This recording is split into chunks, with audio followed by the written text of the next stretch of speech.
निताय हरि बोल, हरि बोल, हरि बोल, निताय गौर हरि बोल। जय जय प्रभुपाद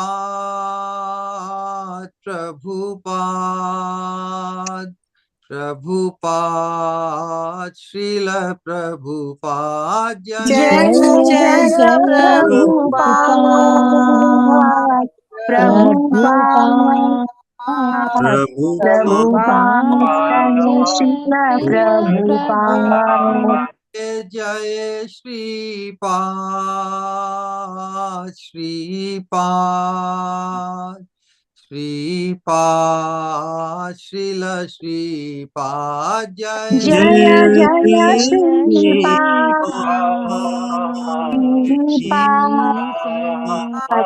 श्रीपाद जय श्रील श्रीपाद। जय गुरुदेव गुरुदेव गुरुदेव श्रील गुरुदेव जय जय जय गुरुदेव गुरुदेव जय श्रील गुरुदेव। साई गौर हरि बोल हरि बोल हरि बोल निताय गौर हरि बोल निताय गौर हरि बोल हरि बोल हरि बोल निताय गौर हरि बोल। निताय गौरांग प्रेमानंदे हरि हरि हरि हरि बोल। बोलो जय जय श्री राधे जय जय श्री राधे जय जय श्री राधे श्याम। निताय गौरांग भगवान जय जय श्री वृंदावन धाम की जय। ओम नमो भगवते वासुदेवाय ओम नमो भगवते वासुदेवाय ओम नमो भगवते वासुदेवाय। नारायणं नमस्कृत्य नरं चैव नरोत्तमं देवीं सरस्वतीं व्यासं ततो जयमुदीरयेत्। नष्टप्रायेषु अभद्रेषु नित्यं भागवत सेवया भगवती उत्तम श्लोके भक्तिर्भवती नैष्ठिकी।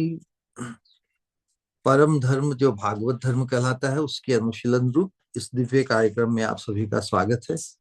हम परम धर्म का निरूपण करने वाला जो अन्यतम प्रमाण रूप ग्रंथ है श्रीमद् भागवतम, जिसमें कृष्ण प्रेम को ही जीव मात्र का, मनुष्य मात्र का, साधक मात्र का परम पुरुषार्थ रूप में निरूपित किया गया है। उसी परम पुरुषार्थ रूप कृष्ण प्रेम के परमतम सोपान श्री राधा दास्यम रूपी अन्यतम सौभाग्य, जीव के स्वरूपानुरूप अन्यतम सौभाग्य, उसे प्रदान करने हेतु और वही जो महाप्रभु चैतन्य महाप्रभु का मनोभीष्ट बनकर उनके निज जन गोस्वामी वृंद के माध्यम से श्री चैतन्य मनोभीष्टम स्थापितम येन भूतले स्वयं रूप कदा मह्यम ददाति स्वपदांतिकम। तो चैतन्य महाप्रभु के निज जन जिन्होंने महाप्रभु के मनोभीष्ट को इस पृथ्वी तल पर स्थापित किया और उन्हीं की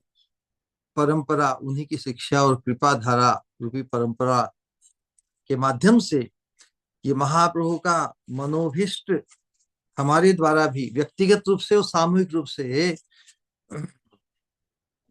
घटित हो हमारे जीवन में। उसी उद्देश्य की पूर्ति रूप ये एक नम्र विनम्र प्रयास है, वर्तमान अनुशीलन। वास्तव में जब महाप्रभु की कृपा धारा से हम संलग्न होते हैं, जब कृपा धारा का स्पर्श हमें प्राप्त होता है तो बड़ा अनूठा अनुभव होता है ना। हम सभी एक अद्वितीय अभूतपूर्व कृपा से जैसे संपृक्त हो जाते हैं। लेकिन महाप्रभु की शिक्षा का आधार बड़ा शिष्टाष्टकम के अंतर्गत महाप्रभु जिस जिस कृपा को लक्ष्य करते हैं, जिसके अंतर्गत हम किस प्रकार भगवान की कृपा का अथवा भगवान के आश्रय का, भगवान से हमारे प्रीतिमय संबंध का सतत अनुभव कर सके, ऐसी अवस्था हमें प्राप्त हो। कैसे संभव है? कृपा को तो हम एक्नोलेज करते हैं, हम सब ये कह सकते हैं हम सब पर विशेष कृपा हुई है, क्योंकि हम महाप्रभु की कृपा धारा से संबंधित है ना, उससे संलग्न है। तो उसका उसका प्रभाव क्या है हम पर, ये सोचना बहुत क्रिटिकल हो जाता है। कृपा तो हम सब पर विशेष हुई है, नो डाउट अबाउट इट। तो क्या हम स्वयं को विशेष माने? विशेष कृपा यदि किसी पे हो और वो स्वयं को विशेष माने, तो क्या ये ऑथोराइज्ड है? वास्तव में कृपा एक बड़ी अनूठी वस्तु है, क्योंकि विशेष मानना तो अपनी किसी भी दृष्टि से अपनी योग्यता का ही विचार आएगा ना। जबकि इस मार्ग पर जहां तक योग्यता का विचार आता है, योग्यता विचारी किछु ना ही पाई, तो हमारे करुणा सार, हम तो हरिगुरु वैष्णव की कृपा के आश्रित ही हैं। जो कुछ हम कर पाते हैं, जो कुछ भी पॉजिटिव या अनुकूल, वो उनकी कृपा, हमारा अस्तित्व तो उनकी कृपा का सार, तुम्हारा करुणा सार है। और इसीलिए हम पर विशेष कृपा है, बहुत कृपा है भगवान की। ये एक्नोलेज करते हुए भी वास्तव में यदि हमने उस कृपा के एहसास को यदि पचाया है, तो भी हम तो, और फिर हमारी एकमात्र आकांक्षा पूर्ण कृपा को प्राप्त करना ही होगा। बहुत कृपा हुई है, बहुत कृपा इज इक्वल टू पूर्ण कृपा? नहीं ना। बहुत कृपा यदि हम इस प्रकार एक्नोलेज करते हैं, तो फिर उसका प्रभाव क्या होगा? यदि हमने उस कृपा को पचाया है, तो हम केवल अब केवल पूर्ण कृपा पाने के लिए ही व्यग्र रहेंगे, न कि तृप्त होकर स्वयं की पूर्णता या विशेषता का गर्व करेंगे। ये कृपा धारण करने का, या कृपा को जिसने पचाया है, कृपा को अपने हृदय में, अंतर में उतारा है, क्योंकि जो कृपा को पचा नहीं पाता, वही स्वयं को विशेष मानने की महाभूल कर सकता है। अभी पूर्ण कृपा को पाए बिना ही व्यक्ति तृप्त हो जाता है। जिसने कृपा को वास्तव में धारण किया है, वह तो अब पूर्ण कृपा के लिए ही उसका लोभ बढ़ जाएगा। कृपा तो बहुत हुई, लेकिन कृपा का जो परम फल है वो राधा दास्यम, राधा रानी के कैंकर्य को जब तक हम उस राज्य में, उस दिव्य राज्य में, उस चिन्मय राज्य में हम जब तक हमारा किंकरी रूप में स्थानांतरण नहीं हो जाता योग माया की व्यवस्था के अंतर्गत, तब तक हम we will not settle for anything else, तब तक हम संतोष धारण नहीं करेंगे। तो ये कितना बड़ा पैराडॉक्स अपने आप में, विरोधाभास है ना। इस रागानुगा भक्ति साधना का यही प्रकार है। It is filled with unlimited paradoxes, unlike the accomplishment, या जो कुछ भी हम अपनी साधना के माध्यम से, अपने प्रयास से, अनुशीलन से जो हम अर्जित करते हैं, योग्यता का सर्टिफिकेट हमें मिलता है, और उस योग्यता के सर्टिफिकेट को कोई लेट गो करता है क्या?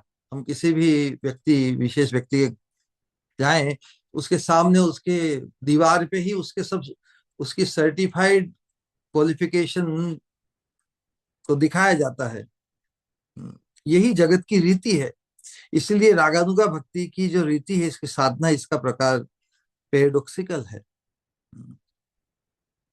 लेकिन हम तो इस संसार की जो व्यवस्था है, संसार में जो एक्सपोजर हमें मिलता है योग्यता के कारण इत्यादि, अपनी विशेषता का ही तो उसको ही तो एक्सपोज हर कोई करना चाहता है, अपनी महिमा को। लेकिन लेकिन जब तक उसी में हमारा उसी में हम आविष्ट हो जाते हैं, योग्यता का जब विचार आता है ना, द सेंस ऑफ एकम्प्लिशमेंट, हमने इतना एकम्प्लिश कर लिया है, the sense of accomplishment gives the arrogance. उसी कारण वो एरोगेंस को हिंदी में कहते हैं विनम्रता का विपरीत क्या होता है? अनम्रता। शब्द समझ में नहीं, स्मरण में नहीं आते कभी कभी। तो जब जब हमें पूर्ण कृपा, अभी पानी बाकी है, इसलिए व्यक्ति अपने आप को अपूर्ण ही मानता है। इस मार्ग पे यदि कोई अपने आप को पूर्ण मान लेता है तो पूर्णता से वंचित रह जाता है। कैसा बड़ा पैराडॉक्स है। इस मार्ग पे जो अपने आप को अपूर्ण मानता है, वही पूर्णता की तरफ पूर्ण मनोयोग से बढ़ सकता है।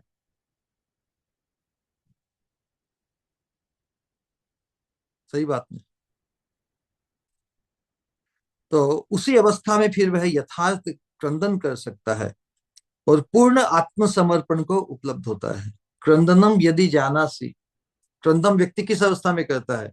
अपूर्ति की अनुभूति हो जब, इतनी कृपा प्राप्त करने के बावजूद भी जो कृपा का परम फल है, हर जो कुछ भी अब तक हमें उपलब्ध हुआ है वो भी कृपा से ही है। लेकिन जब कृपा से इतना अधिक प्राप्त हुआ तो जो फाइनल डेस्टिनेशन है, सुप्रीम डेस्टिनेशन, उसके पहले हाउ कैन वी सेटल? उसके पहले तो हम नहीं रुकेंगे ना।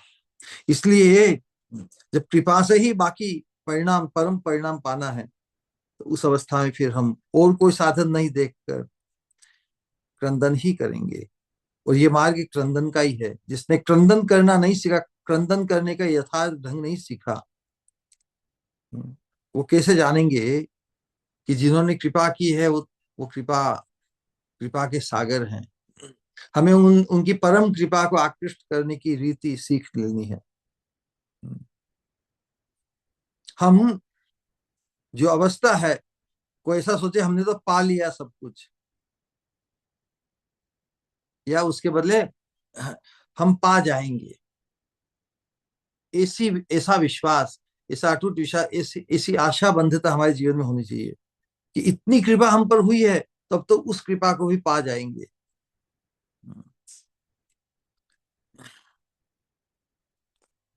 चैतन्य महाप्रभु के मार्ग की जो रागानुगा भक्ति है, जिसमें विप्रलंब भाव उपासना में यह एहसास कि कृष्ण मुझसे बहुत दूर है, राधा रानी मुझसे बहुत दूर है, ये भाव उत्पन्न होना, ये एक परिपक्व अवस्था है। वास्तव में जो जितना करीब है हमारी चेतना से, वही हमें दूर अनुभूत होता है, दूर प्रतीत होता है। जो हमारी चेतना के करीबतम है वो दूर प्रतीत होता है। एंड वाइस वर्सा, जो हमारी चेतना से दूर है वो करीबतम होकर भी हमें दूर ही लगता है। कैसी विचित्र बात! देखो, ये भी एक विचित्र पैराडॉक्स है ना, क्योंकि जो हमारी चेतना से दूर है वह अपेरेंटली हमारे करीबतम होकर भी, पड़ोसी होकर भी परम दूर ही है। जैसे परमात्मा ना, परमात्मा हमारे करीबतम है अनंत काल से, मतलब वो हमारे एब्सोल्यूट करीब होकर भी अनंत काल से ऑलमोस्ट एब्सोल्यूट दूर ही है फ्रॉम आवर कॉन्शियसनेस।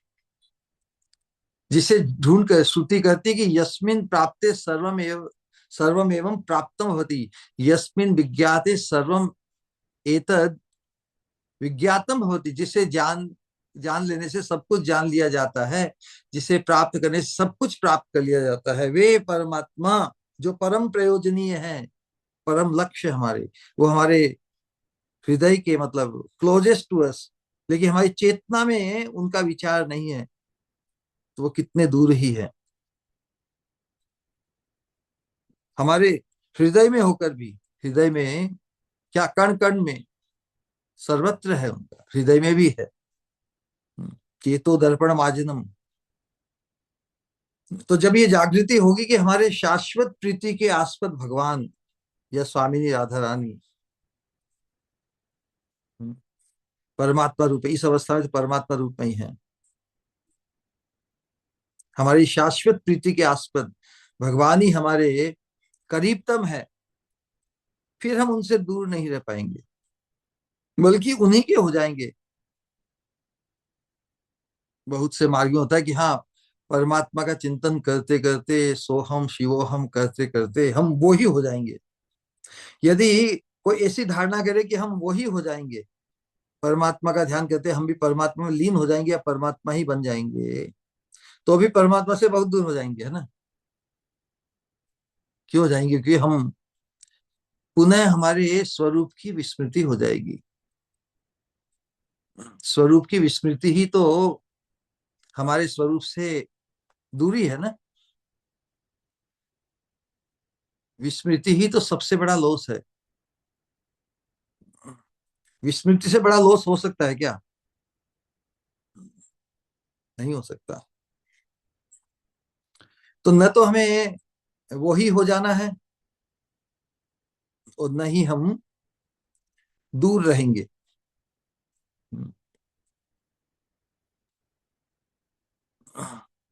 तो उनके हो जाने से ही उनकी नजदीकी है, अन्यथा नहीं। वास्तव में चेतना से ही हम करीब या दूर कहलाते हैं। तो ये पूरा कृष्णा कॉन्शियसनेस का जो कल्चर है, ये हमारी चेतना को उन्नत सोपान पर पहुंचाने का है। इसलिए हाईएस्ट जो कॉन्शियसनेस है वो कृष्णा कॉन्शियसनेस है, और कृष्णा कॉन्शियसनेस का जो हाईएस्ट सोपान है वो राधा दास्यम भाव में, भावोल्लास वृत्ति में है।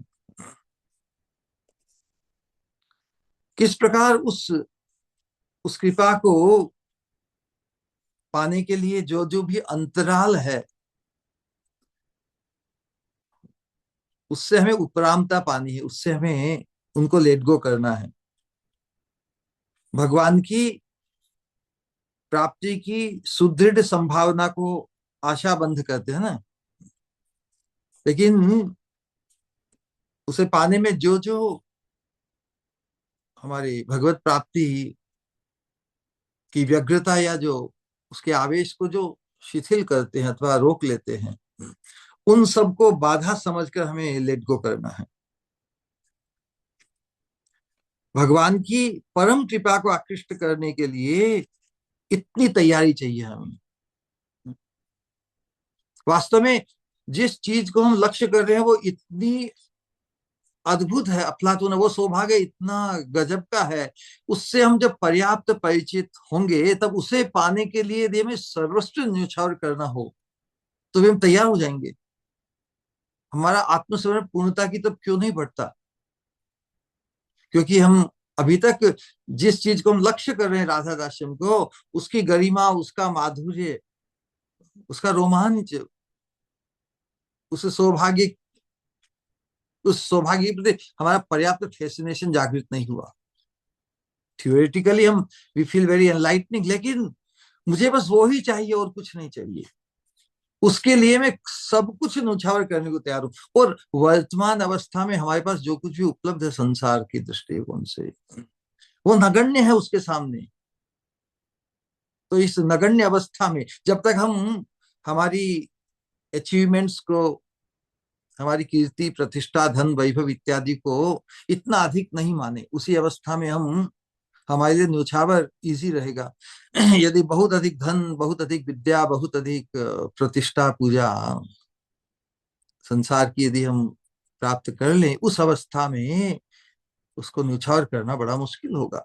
तो वर्तमान में हम इस अनुशीलन के माध्यम से, सत्संग के माध्यम से उसी बात को समझ रहे हैं कि हम बहुत परफेक्ट पोजीशन में हैं। हमारी हमारा आकर्षण या हमारी आसक्ति उस राधा दास्यम को पाने के लिए हो जाए, तो फिर हम बाकी सबके प्रति जो आसक्ति उनसे मुक्त हो जाएंगे।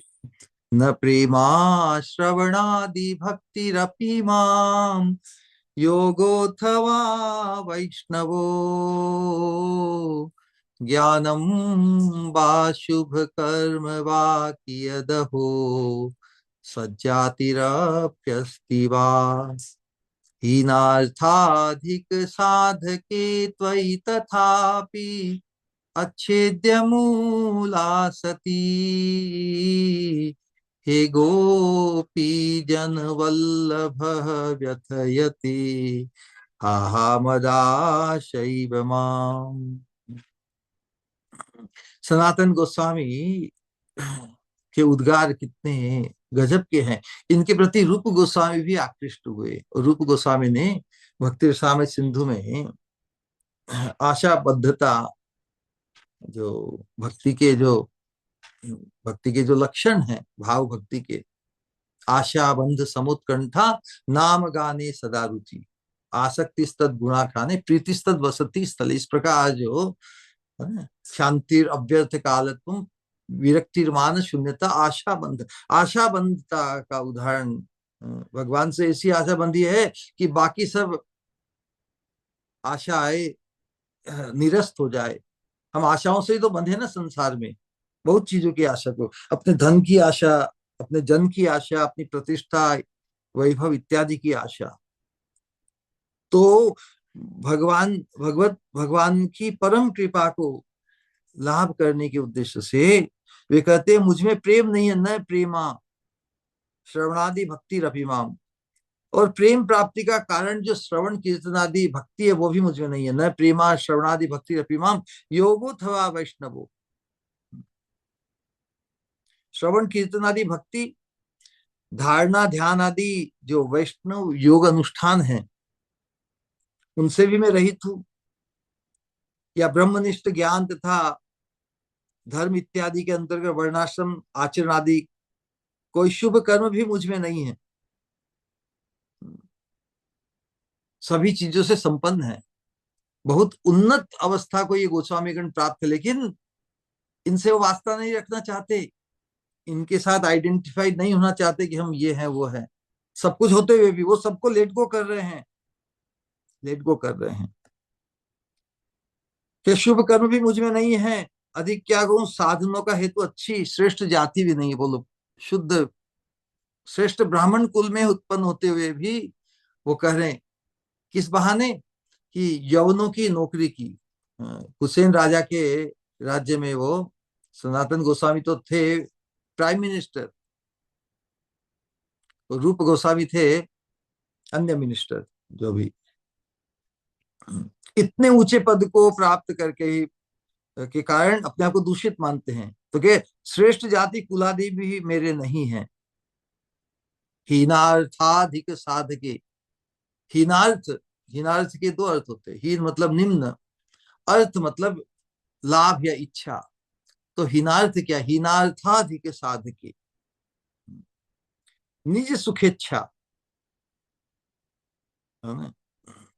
हीनार्थाधिक साधके, निज निज सुखेच्छा क्या है, जिसकी जड़ हीनार्थाधिक साधके त्वयि तथापि अच्छेद्य मूला सती, अच्छेद्य मतलब जिसको काटना बड़ा मुश्किल है, मूला असति, असति मतलब असत्य। ये असति क्या है, यही तो वासना है संसार की, जो स्वरूप के विपरीत है। जीवेरे स्वरूप हो कृष्ण नित्य दास, हम स्वरूप तो भगवान के नित्य दास दासी हैं, लेकिन ये असति मूला सती क्या है, निज सुख इच्छा, भगवान के सुख की सेवा की इच्छा को छोड़कर स्वतंत्र रूप से निज निज सुख इच्छा। तो निज सुख इच्छा क्या, जो हमें संसार के चक्र में बांधे हुई है। यही निज सुखेच्छा, अर्थात जिसका स्थूल प्रकट रूप है स्त्री पुरुष का परस्पर के भोग का जो आवेश है, वही निज सुखेच्छा है। जिसकी जड़ अछेद्य है, वह बहुत पक्की है, वह मुझे दुखी कर रही है। फिर भी हे गोपीजन वल्लभ, हे गोपीजन वल्लभ व्यथयते हीनार्थाधिक साधके त्वयि तथापि। श्रील प्रभुपाद जी ने हीनार्थाधिक साधक, उसका अनुवाद दिया है कि भगवान का एक गुण है कि वो हीनार्थाधिक साधक है, अर्थात जो स्वयं को अति हीन निम्न पतित मानते हैं उनके ऊपर अधिक कृपा करते हैं। अधिक कृपा करने का तात्पर्य है अवश्य कृपा करते हैं, इसीलिए ये अधिक कृपा करते हैं, इसलिए आशा बंधता में, मतलब निश्चय कृपा करेंगे। तो हे प्रभु, आप हीनार्थ साधक हो। हीनार्थ साधक का सहज आपा अर्थ है कि जो हीन वासना है, स्वरूप के विपरीत, उसको आप मिटाने वाले हैं। तो आप हीनार्थ साधक हो, अथवा जो अपने आप को पतित मानते हैं, अक्षम मानते हैं, निराधार मानते हैं, उन पर अधिक कृपा करते हैं। इसलिए मेरा दृढ़ विश्वास है कि आप कृपा कर मेरी स्वेच्छा वासना को दूर कर अपनी सुखिच्छा वासना, अपनी सुखिच्छा वासना, ये अपनी अपनी को लेकर भगवान भगवान का भी स्वभाव क्या है? स्वेच्छामय है भगवान। अश्यापि देव वपुषो मदनुग्रह से स्वेच्छामयस्य। हे भगवान, आप स्वयं मतलब जो आपके हैं, तो भगवान के कौन है? भक्तगण है। तो जो भगवान अपने भक्तों की इच्छा के अनुरूप ही सब विचरण और लीला विहार करते हैं। स्वेच्छामयस्य अनुग्रहाय भक्तानां मानुषम तनुमाश्रित भजते तादृशी क्रीड़ा या श्रुत्वा तत्परो भवेत्। अनुग्रहाय भक्तानाम, भगवान इस धाम पर क्यों अवतरित होते हैं? मुख्य तो अपने भक्तों के प्रति अनुग्रह है।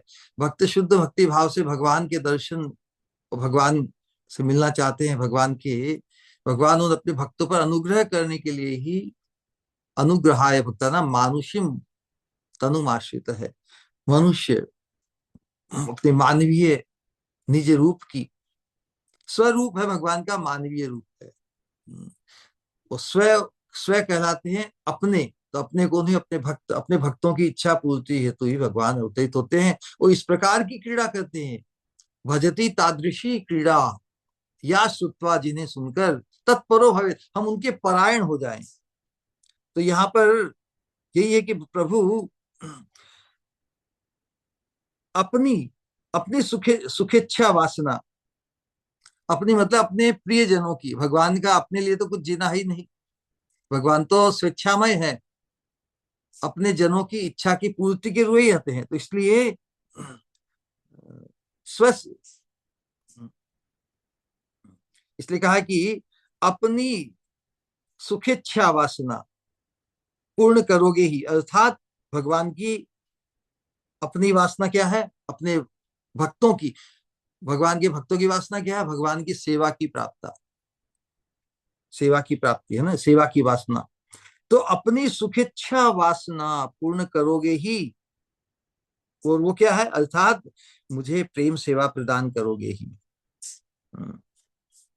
कितना अद्भुत भाव प्रकट किया है सनातन गोस्वामी ने, और रूप गोस्वामी ने उसी भाव को अंगीकार किया, अप्रिशिएट किया है, और हमारे लिए भी भक्ति साम्य सिंधु में छोड़ दिया है।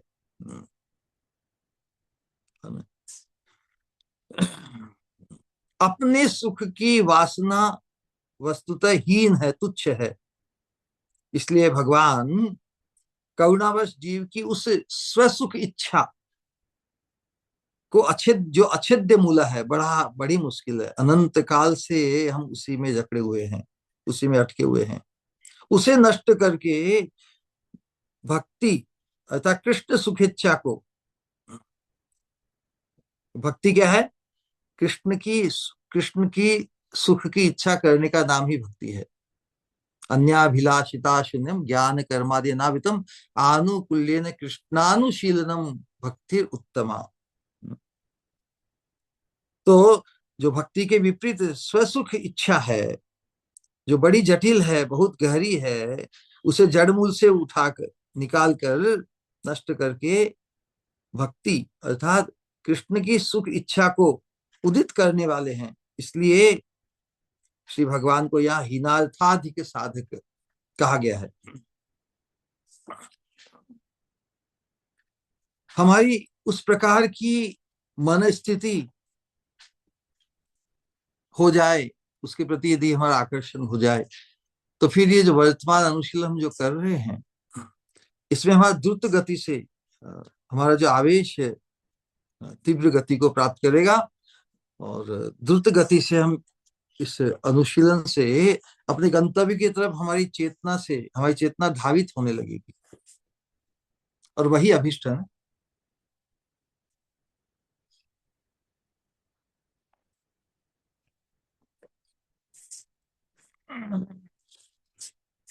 वर्तमान में इस विलाप कुसुमांजलि रघुनाथ दास गोस्वामी जी की और राधा रानी की नित्य संगिनी होकर राधा रानी का जहां जहां विचरण है, सेविका के रूप में उनके साथ ही चल रही है। स्वरूप के आवेश में सेवा का स्फुरन और विराम की स्थिति में प्रार्थना, यही क्रम चल रहा है ना।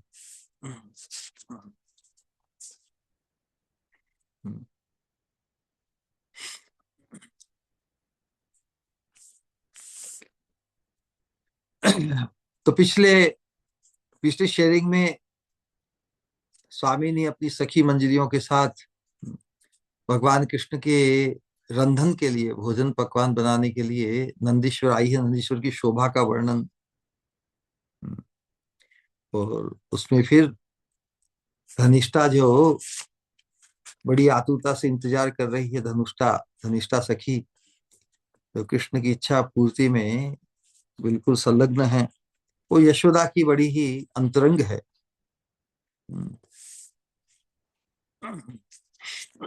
उसी का चित्रण अद्भुत ढंग से हुआ, और किस प्रकार राधा रानी ने भी स्वामिनी के प्रति उनकी जो प्रीति है श्याम सुंदर जैसी ही है।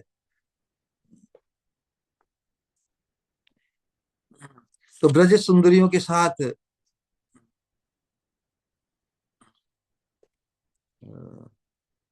विशेष रूप से राधा रानी के प्रति, और राधा रानी के साथ में जो सखिया मंजरिया हैं उनके प्रति भी माता यशोदा का बड़ा ही प्रेम प्रकट हुआ। उन्हें आलिंगन करके माता यशोदा ने किस प्रकार अपनी खुशी व्यक्त की, आशीर्वाद किया कि हे चंद्रमुखी, तुम शतायु हो और इसी प्रकार नित्य मेरे नयन मन को सुख पहुंचाओ। सखी मंजरियों ने भी माता यशोदा के चरणों में प्रणाम किया, तो उन्होंने राधा रानी की तरह ही सबको आलिंगन आशीर्वाद आदि से सुखी किया। अनुपम वात्सल्य प्रेम लतिका रूपी ब्रजेश्वरी माता यशोदा की वात्सल्य पुष्पमाला से सुशोभित होकर सखियों सहित श्रीमती अत्यंत मनोहर हुई।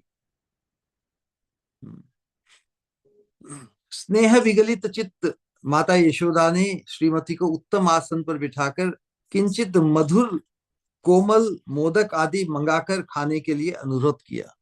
अब रंधन के लिए राधा रानी गई है, तो पहले स्वागत किया, तो स्वागत में आलिंगन किया है, मस्तक पर चुंबन किया है, ललाट पर, और फिर पहले थोड़ा मीठा मुंह कर लो भाई, फिर बाद में तो रसोई तो बनाना ही है।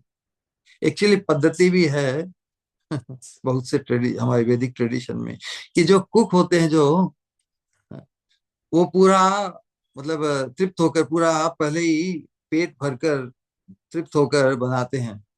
यदि वो भूखे रहे कुक, तो उस समय उनकी मति फिर उस भोजन में जाएगी ना जो पकवान बना रहे हैं।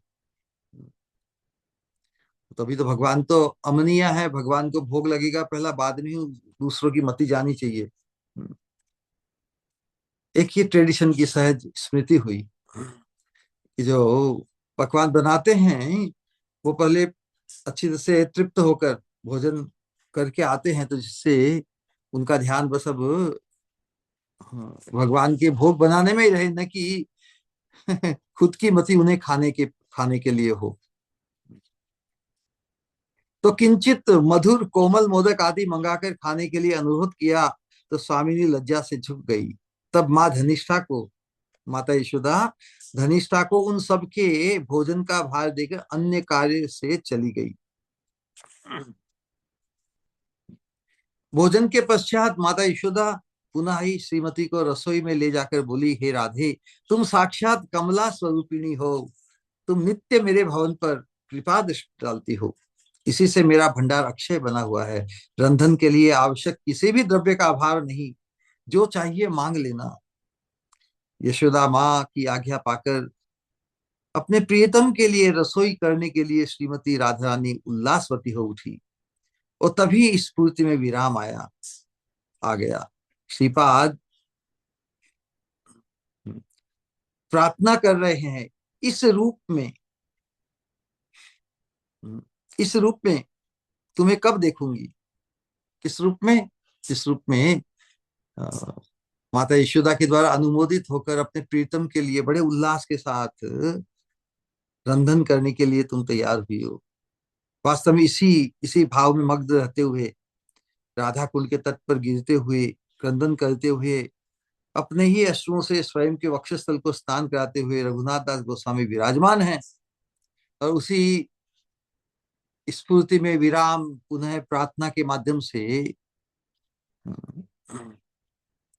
पुनः वो जो लीला की स्फूर्ति, उसमें आज के श्लोक में कह रहे हैं, पाकशाला में रसास्वादन, जिसका थोड़ा अनुशीलन कर रहे हैं।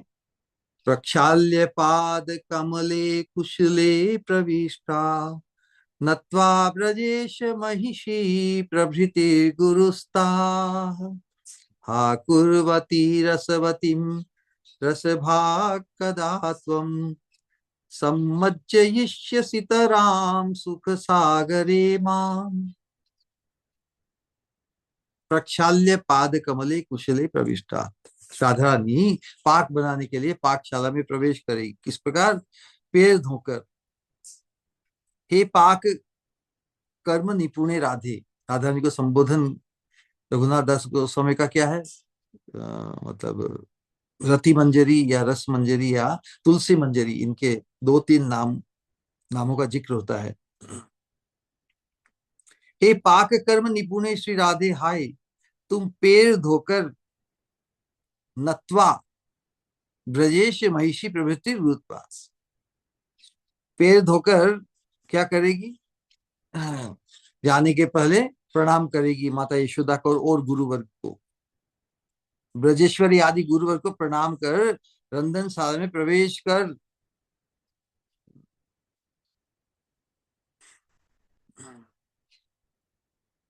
हा कुर्वती रसवती रसभाक् कदा कदा त्वं समज्जयिष्यति राम सुख सागरे स्मन्। कुशले प्रविष्ट होगी। कहां पर? रंधनशाला में, रसोई घर में।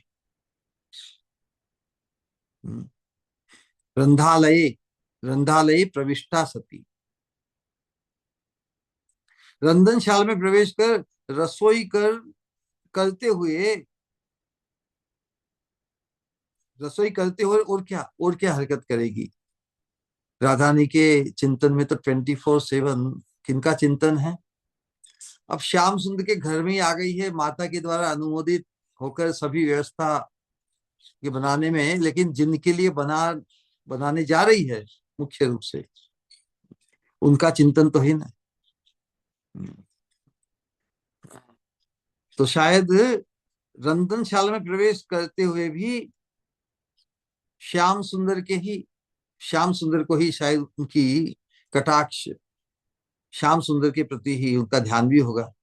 यहाँ प्रकट रूप में तो नहीं है, लेकिन हा कुर्वती रसवती रसभाक् कदा त्वं।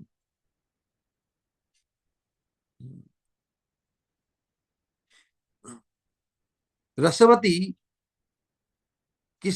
किनके संबंध से है? रसवती श्याम सुंदर के संबंध से ही ना। रसवतीम रसभाक् कदा कदा त्वं, इस प्रकार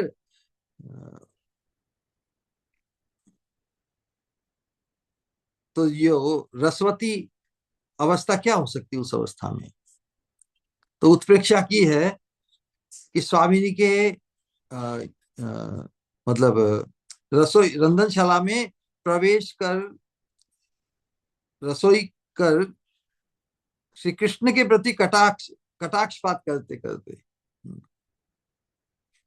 गुरु वर्गों ने उस अवस्था को ही रसवती रसभाग कदा, तुम उस अवस्था में श्री कृष्ण के प्रति कटाक्षपात करते करते मुझे सुख सागर में कब मग्न करोगी, ये चिंता वास्तव में स्वामिनी के परम सुख विलास दर्शन की, स्वामिनी की जो हरकत या जो उनकी उनके चित्त में श्याम सुंदर में ही जो आविष्टता है उनकी, उसके कारण जो भी कर रही है करने जा रही है श्याम सुंदर को ही जैसे ढूंढ रही है। तो स्वामिनी के परम सुख, स्वामिनी के परम सुख का आधार कौन है? श्याम सुंदर का दर्शन, मिलन इत्यादि। तो श्याम सुंदर के दर्शन श्री कृष्ण के प्रति कटाक्षपात करते करते राधानी कितनी प्रफुल्लित और कितनी रोमांच, कितनी खुशी प्रकट करेगी। तो उसी अपनी स्वामिनी के परम सुख के दर्शन की अभिलाषा में ही स्वयं के आनंद की उत्प्रेक्षा कर रही है किंकरी। स्वरूप के आवेश में सेवा का स्फुरन और विराम की स्थिति में प्रार्थना। हे कुशले मंगलमयी स्वामिनी, चरण प्रक्षालन कर ब्रजेश्वरी आदि गुरुजनों को प्रणाम कर तुम पाकशाला में कब प्रवेश करोगी। टोटल एब्जॉर्प्शन अपनी इष्ट स्वामिनी में। किंकरी ने श्रीमती के वस्त्र भूषण आदि बदलकर रसोई के अनुरूप वेशभूषा पहना दी है। किंकरी का ही काम है राधा रानी के लिए जो भी आवश्यक है सब एकदम पूरी तैयारी के साथ, जिससे राधा निश्चिंत निश्चिंत अपने प्रियतम के चिंतन में मग्न बने रहे, कोई चिंता नहीं। राधा रानी कैन अफोर्ड इन किंकरियों की सहायता से, किंकरियां इतनी अंतरंग राधा रानी की कि राधा रानी कुछ अपने उस तन्मय आवेश में भूल जाए अपनी आवश्यकताएं, अपनी जरूरत की वस्तु, लेकिन किंकरी नहीं भूलती। तो इतनी बिंदास राधा रानी अपनी किंकरियों के साथ रह सकती है। तो किंकरी ने श्रीमती के वस्त्र भूषण आदि बदलकर रसोई के अनुरूप वेशभूषा पहना दी है। लीला की सुस्पष्ट अनुभूति है, रंधन लीला स्फुरण होने पर भी विस्फूर्ति साक्षात्कार जैसा, स्फुरण की ही उन्नत अवस्था प्रोग्रेसिव स्फूर्ति, और स्फूर्ति ले जाती है ठेठ साक्षात, जैसे साक्षात्कार उस चिन्मय राज्य में। स्फूर्ति होने पर भी विस्फूर्ति, स्फूर्ति और साक्षात्कार मतलब साक्षात प्राप्ति के बीच की जो अवस्था है प्रोग्रेसिव, उसे विस्फूर्ति कहते हैं। जब स्फूर्ति में विराम आता है तो लगता है कि ये साक्षात्कार नहीं स्फुरण है, तब हाहाकार के साथ प्रार्थना करते हैं, पुनः साक्षात्कार या भ्रम या विस्फूर्ति आती है। मतलब दोनों विस्फूर्ति, स्फूर्ति विस्फूर्ति और साक्षात्कार दोनों जैसे बीच में भ्रम हो रहा है, क्योंकि लीला लीला स्मरण का जो सिलसिला चल रहा है ना, कौन सा भाव कौन सी स्मृति कभी एक दूसरे मिक्स हो जाती है, आगे पीछे हो जाती है, तो बड़ा मिक्सअप हो जाता है ना, इसलिए भ्रम। क्या पुनः साक्षात्कार हुआ या भ्रम या विस्फूर्ति है? तो भाग्यवान श्रोता या भावुक तो यह पढ़कर या श्रवण कर लगेगा कि अहो धन्य है श्रीपाद गोस्वामी। हम सभी इस चीज को समझ सकते हैं, हम भी समझते हैं कि दास गोस्वामी का कैसा सौभाग्य। वास्तव में उस सौभाग्य को तो ऑलरेडी प्राप्त है, वो सिद्ध है, तो मंजरी ही है। इसी सौभाग्य से हमारा परिचय कराने के लिए अपने उद्गारों को अपने ग्रंथों में छोड़ दिया है। ब्रज मुकुट मणि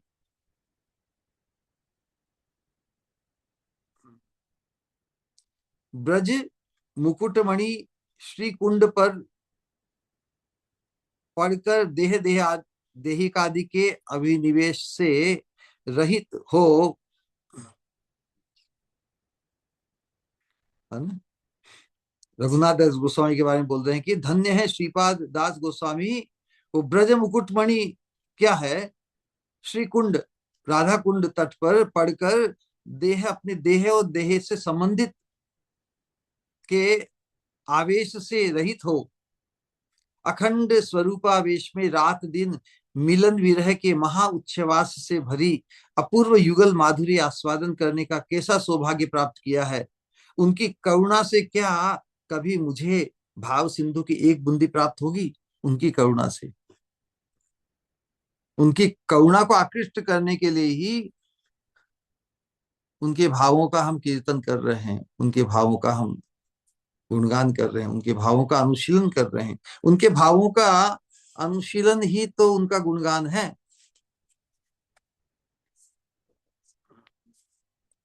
विभावयति उत्पादयति विभाव।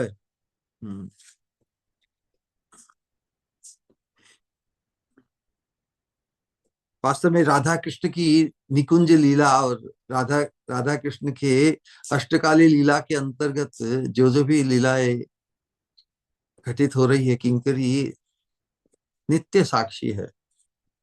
कैसा सौभाग्य।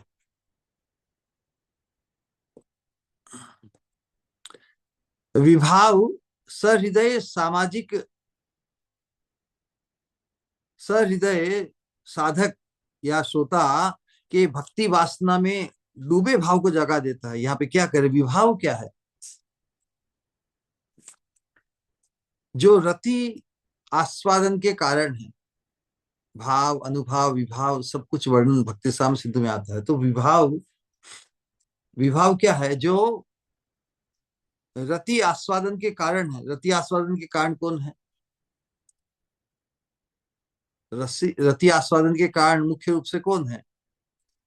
जो विषय है और आश्रय है, मुख्य रूप से युगल ही है, राधा कृष्ण ही है। तो जो रति आस्वादन के कारण है अथवा जिसमें रति का आस्वादन किया जाता है, परस्पर ही तो हो, परस्पर के शब्द स्पर्श रूप रस गंध के रोमांच, या उसमें जो चमत्कारिता नूतन अनुभूत होकर जो चमत्कार उत्पन्न करता है।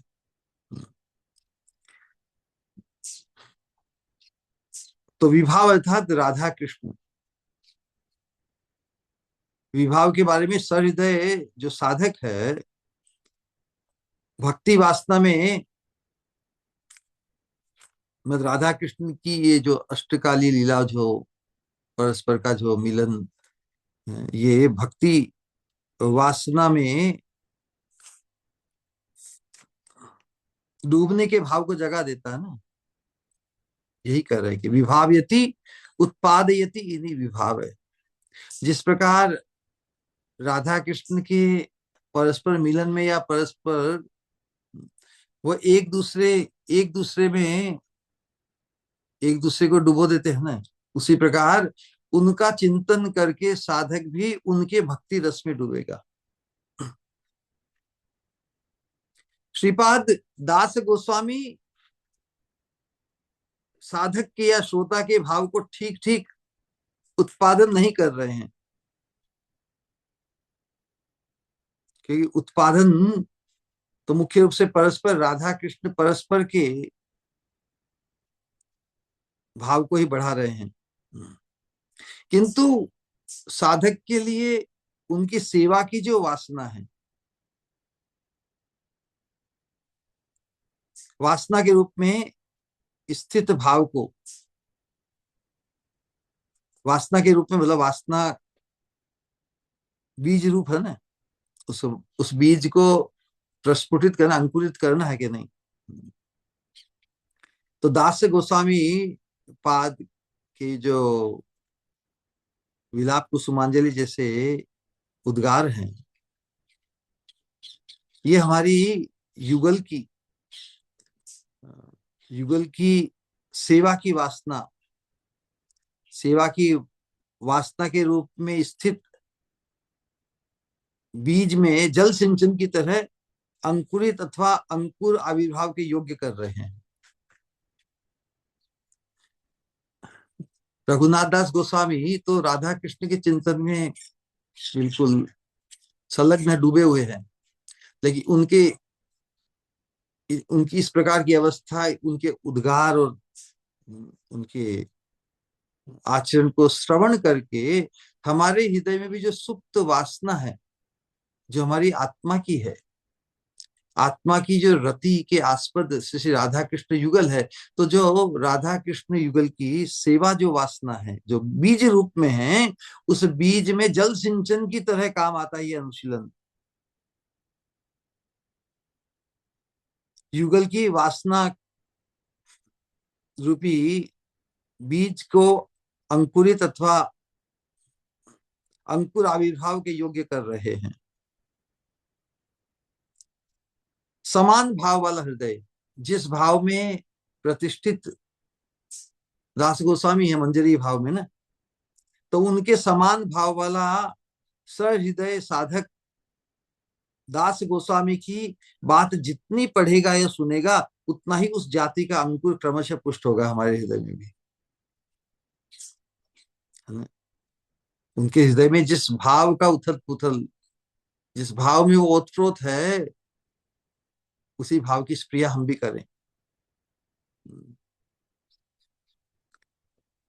तो उनके इस अनुशीलन को राधा दास्यम भाव वाले, मंजरी भाव वाले, भावोल्लास रति वाले, उनके इन आवेश और उद्गारों को हम जितना पढ़ेंगे, जितना सुनेंगे, उतना ही उस जाति का भावोल्लास रति राधा दास्यम भाव का अंकुर,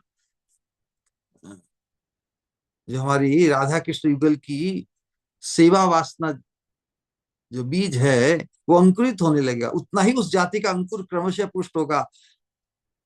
भावुक श्रोता के चित्त में विभाव की यही कार्यकारिता है।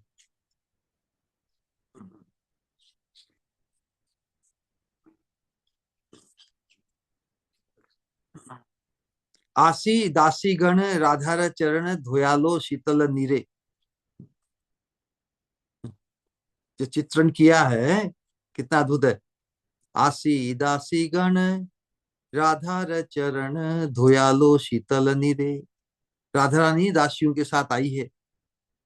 राधार चरण, दासियों ने राधा रानी के चरणों को धुलाया है शीतल जले। अब ग्रीष्म काल में तो शीतल जल से अति सुकोमल ओथल कमल, राधा रानी के चरण अति सुकोमल है। कैसे?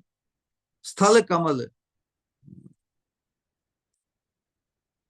एक तो जल कमल होते हैं पौंड में, वो तो बहुत दूर, लेकिन जो स्थल पर खिलते हैं उनसे तुलना की है। ओथल कमल मूछालो पातल चीरे, पैरों को, पैर जो अति सुकोमल है कमल जैसे, उनको फिर मुछा मतलब पूछा है पातल चीरे, पतले वस्त्र से। रोहिणी सहिते रंधन करीते वसीलो राजा जी, रोहिणी माता के साथ रंधन करते हुए बैठिए, विराजमान हुए। कौन? राजा जी, राजकुमारी। ये बंगाली बहुत बहुत ट्रेडिशनल बंगाली भाषा है। राजा जी मतलब राजा की कुंवरी है ना, राजस्थानी कुंवरी कहते हैं, कुंवर बाई, वैसे राजा की कुंवरी। बसीलो राजा जी मतलब स्वामिनी। सब सखीगण जोगाए जोगान, बाकी सब सखीगण जोगाए जोगान है, शेखर जोगाए। सभी सखियां जो आवश्यक है, जोगाए मतलब लाला के दे रहे हैं, जोगान मतलब जो आवश्यक चीजें हैं उनको लाला के दे रहे हैं। सब सखी जन गण जोगाए जोगान। तो जब सभी राधा रानी को रंधन करने में सहायता कर रहे हैं, तो वहां पर जो विराजमान एक महाशय हैं, वो क्या पीछे रहेंगे? वो भी पीछे नहीं रहेंगे, वो भी कुछ सहायता करने के बहाने कुछ चीज तो लाके दे ही देंगे। तो वो क्या लाके, शेखर जोगाए घी, तो शेखर महाशय श्याम सुंदर ने लाके क्या दिया, किस चीज का जुगाड़ किया, शेखर जोगाए घी, वो घी लाके दिए। सबसे मोस्ट इंपोर्टेंट इंग्रेडिएंट तो घी है ना, और नेचुरली मोस्ट इंपोर्टेंट व्यक्ति भी राधा रानी की दृष्टि में तो केवल श्याम सुंदर ही छाए हुए हैं।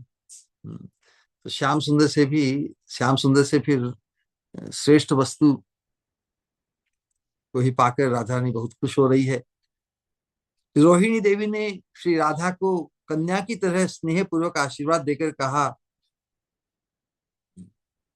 पचन चतुरता रतासी जाति, पच मनसा तब भाति यत यथा तत्। इस ये रंधन लीला कृष्ण भावनामृत के सेक्शन में बहुत अद्भुत ढंग से है, उसका ही रेफरेंस यहाँ पे दिया है।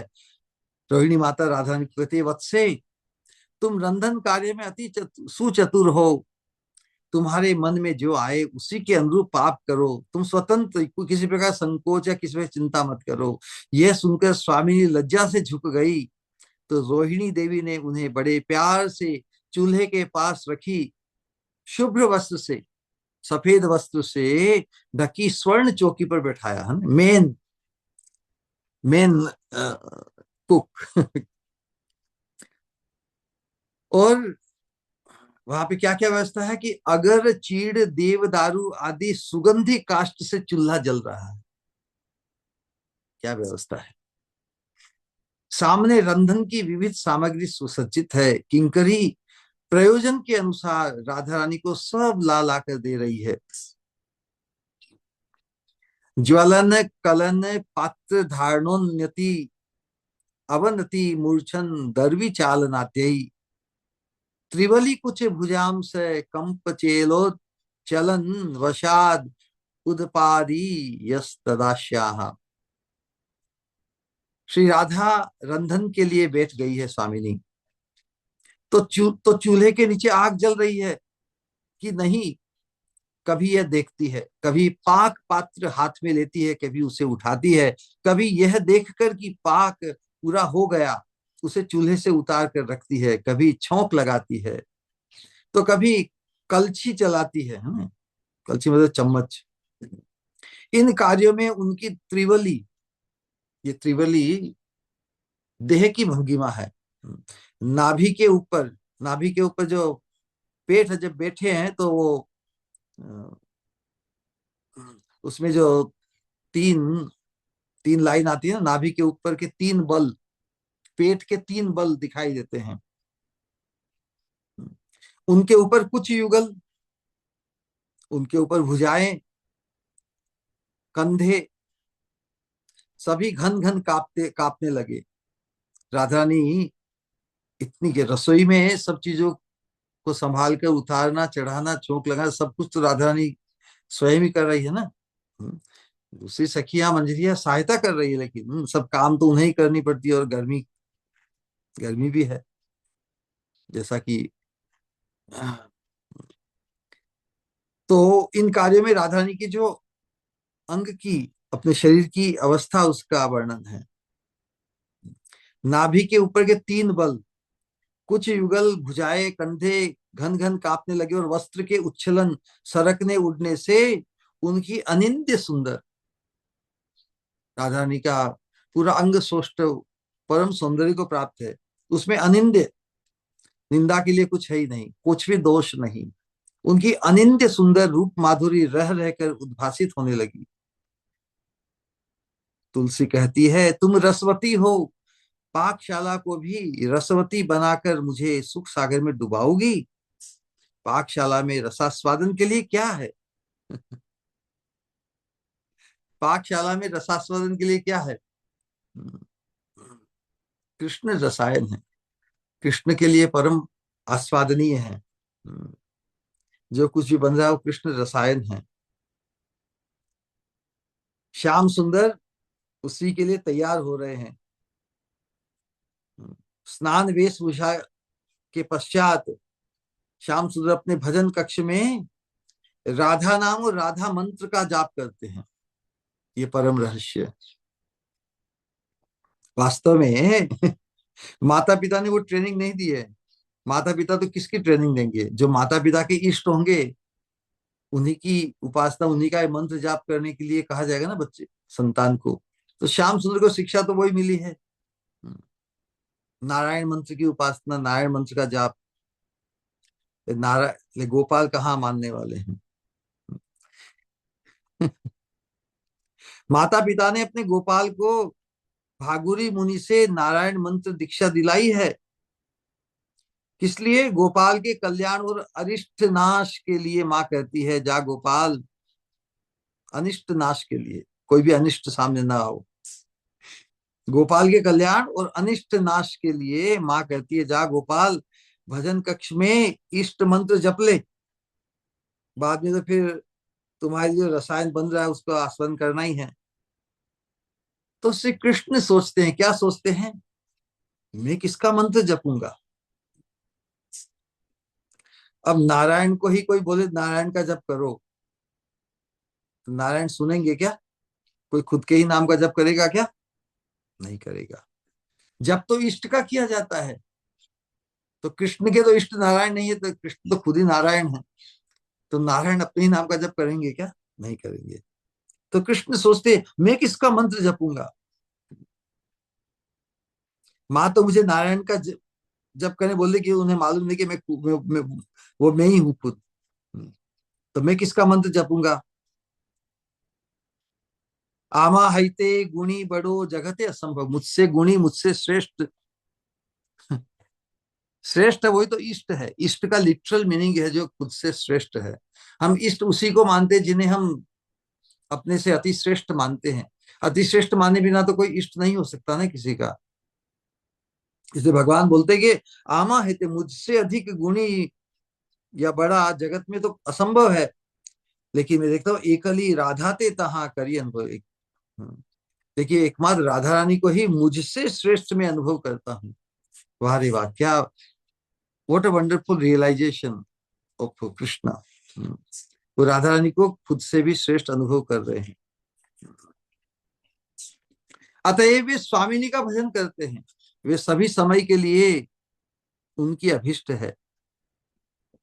सभी समय के लिए उनकी अभिष्ट है। श्रीपाद प्रबोधानंद सरस्वती ने राधा रस सुधा निधि में लिखा है, कालिंदी तट कुंज मंदिर गतो योगिंद्र यत्पद ज्योति ध्यान पर सदा जपतियाम प्रेमाश्रुपूर्णो हरि।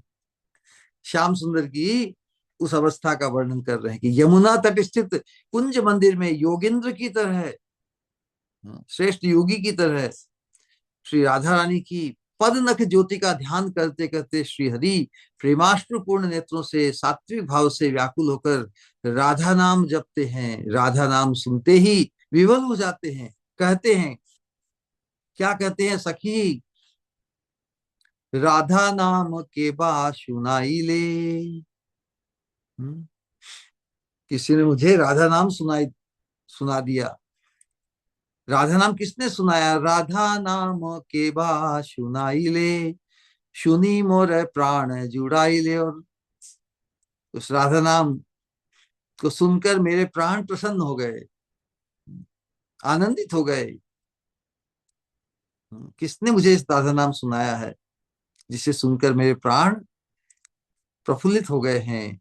ओई नामे आचे की माधुरी, श्रवणे रहलो सुधा भरी। ओई नामे, इस नाम में आचे कितनी माधुरी है। राधा नाम के, राधा नाम में कितनी माधुरी है। सुनते ही श्रवणे रहलो सुधा भरी, जैसे मेरे श्रवण इंद्रियों में अमृत ही घुल गया। अमृत की, श्रवण इंद्रिय में अमृत घुल गया, जैसे अमृत ने प्रवेश कर लिया। कतो नाम आछे गोकुले, गोकुल में जहां भगवान रहते हैं कितने ही नाम हैं, अनेक नाम है, सभी के नाम तो है ही।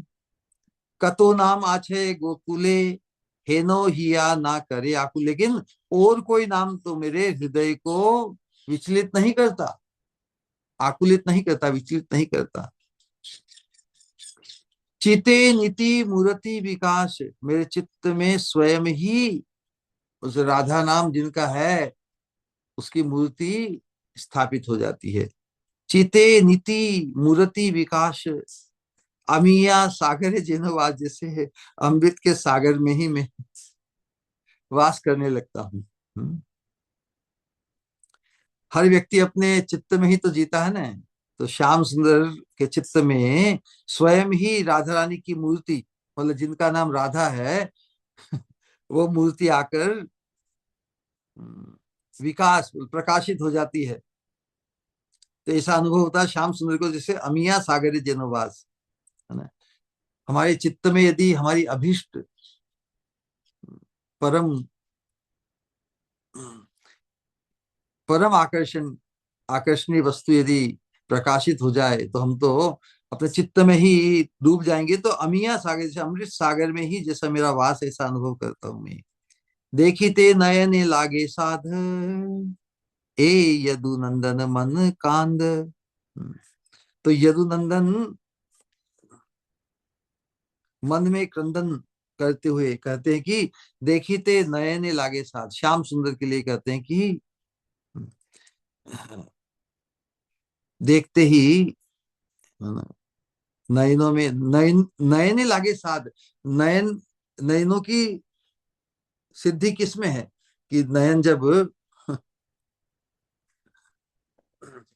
जिसे ढूंढ रहे हैं उसे पाकर जो खुशी से नयन भर आते हैं ना, वही नयनों का साध है। तो देखते नयने लागे साध, राधा रानी को देखकर जैसे श्याम सुंदर के नयन प्रफुल्लित हो जाते हैं, उनकी साध लग जाती है, मतलब जल से भर जाती है। नए देखते नयन, ये रस की भाषा ऐसी ही है। इनको शब्दों के जो जिस प्रकार रखे उसके अनुरूप ही उन्हें यदि हम समझने का प्रयास करें तो रसवर्धन होगा। देखिते नयने लागे साध, ए यदुनंदन मन कांद। तो हमारा भी मन उसी की स्पृहा करते हुए, उसी की अभिलाषा, उसी की उत्कंठा, उसी की लालसा को लेकर क्रंदन करे। तो यह सौभाग्य और किसी कांता को प्राप्त नहीं है। राधा रानी के लिए ही श्याम सुंदर का हार्ट गोज लाइक दिस। इस प्रकार की अनुभूति राधा रानी के संबंध से ही होती है, राधा रानी के नाम के संबंध से। यह सौभाग्य और किसी कांता को प्राप्त नहीं, सब भूल सकते हैं पर उन्हें नहीं। श्याम सुंदर की, हमारी स्वामिनी का कितना प्रभाव है, कितना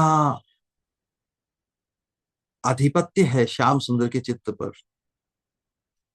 ऐसे भगवान ही हम लोगों के उपास्य हैं। ऐसे भगवान, यहाँ पे दोनों मीनिंग होते हैं। ऐसे भगवान जो श्याम सुंदर ही भगवान, लेकिन जो राधा रानी के आधिपत्य से है, आधिपत्य में है, जो राधा रानी के वशीभूत है, जिनकी चित्तवृत्ति, भंगिमा, दृष्टि सब कुछ राधा रानी के वशीभूत, ऐसे भगवान ही, मतलब राधा रानी के संग में राधा रानी के वशीभूत जो युगल है वही हमारे भगवान हम लोगों की उपास्य है। वे लीला विलासी हैं। राधा रानी के साथ लीला विलसित अवस्था में ही हमारे वो उपास्य, अभिष्ट है, वांछनीय है। क्योंकि अन्य अवस्था में जो श्याम सुंदर है, जो अन्य काम करते हैं, वो उनमें हमारी वो मुख्य नहीं है। जैसे भार भरण, संसार का भार भरण, यदा यदा हि धर्मस्य ग्लानिर्भवति भारत अभ्युत्थानम अधर्मस्य तदात्मानं सृजाम्यहम्। ये युगल किशोर या ब्रज किशोर का ही कार्य नहीं है। भार भरण, असुर संहार आदि कार्य विष्णु के हैं। विष्णु के द्वारा ही वे ये सब करते हैं। कृष्ण करे विष्णु द्वारे असुर संहारे। तो विष्णु आवेश भगवान कृष्ण, कृष्ण तो मधुर मूर्ति है ना। भगवान का जो स्वरूप है उज्जवल रस, उज्जवल रस से जो विभावित रहते हैं वही कृष्ण का मूल स्वरूप है।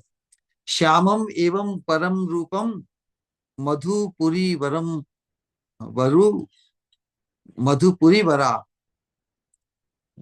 ध्येयम कैशोर वयः केशोरकम ध्येयम। किशोर अवस्था ही वो परम ध्यान की अवस्था है। और आदि एवं परम रस है, आदि रस अर्थात उज्जवल रस। तो यहाँ पर उसी बात की जहाँ पे राधा रानी के साथ विलसित होते हैं, उस अवस्था और राधा रानी की वशीभूत होकर जो विराजमान है वही हमारे इष्ट हैं। हम्म।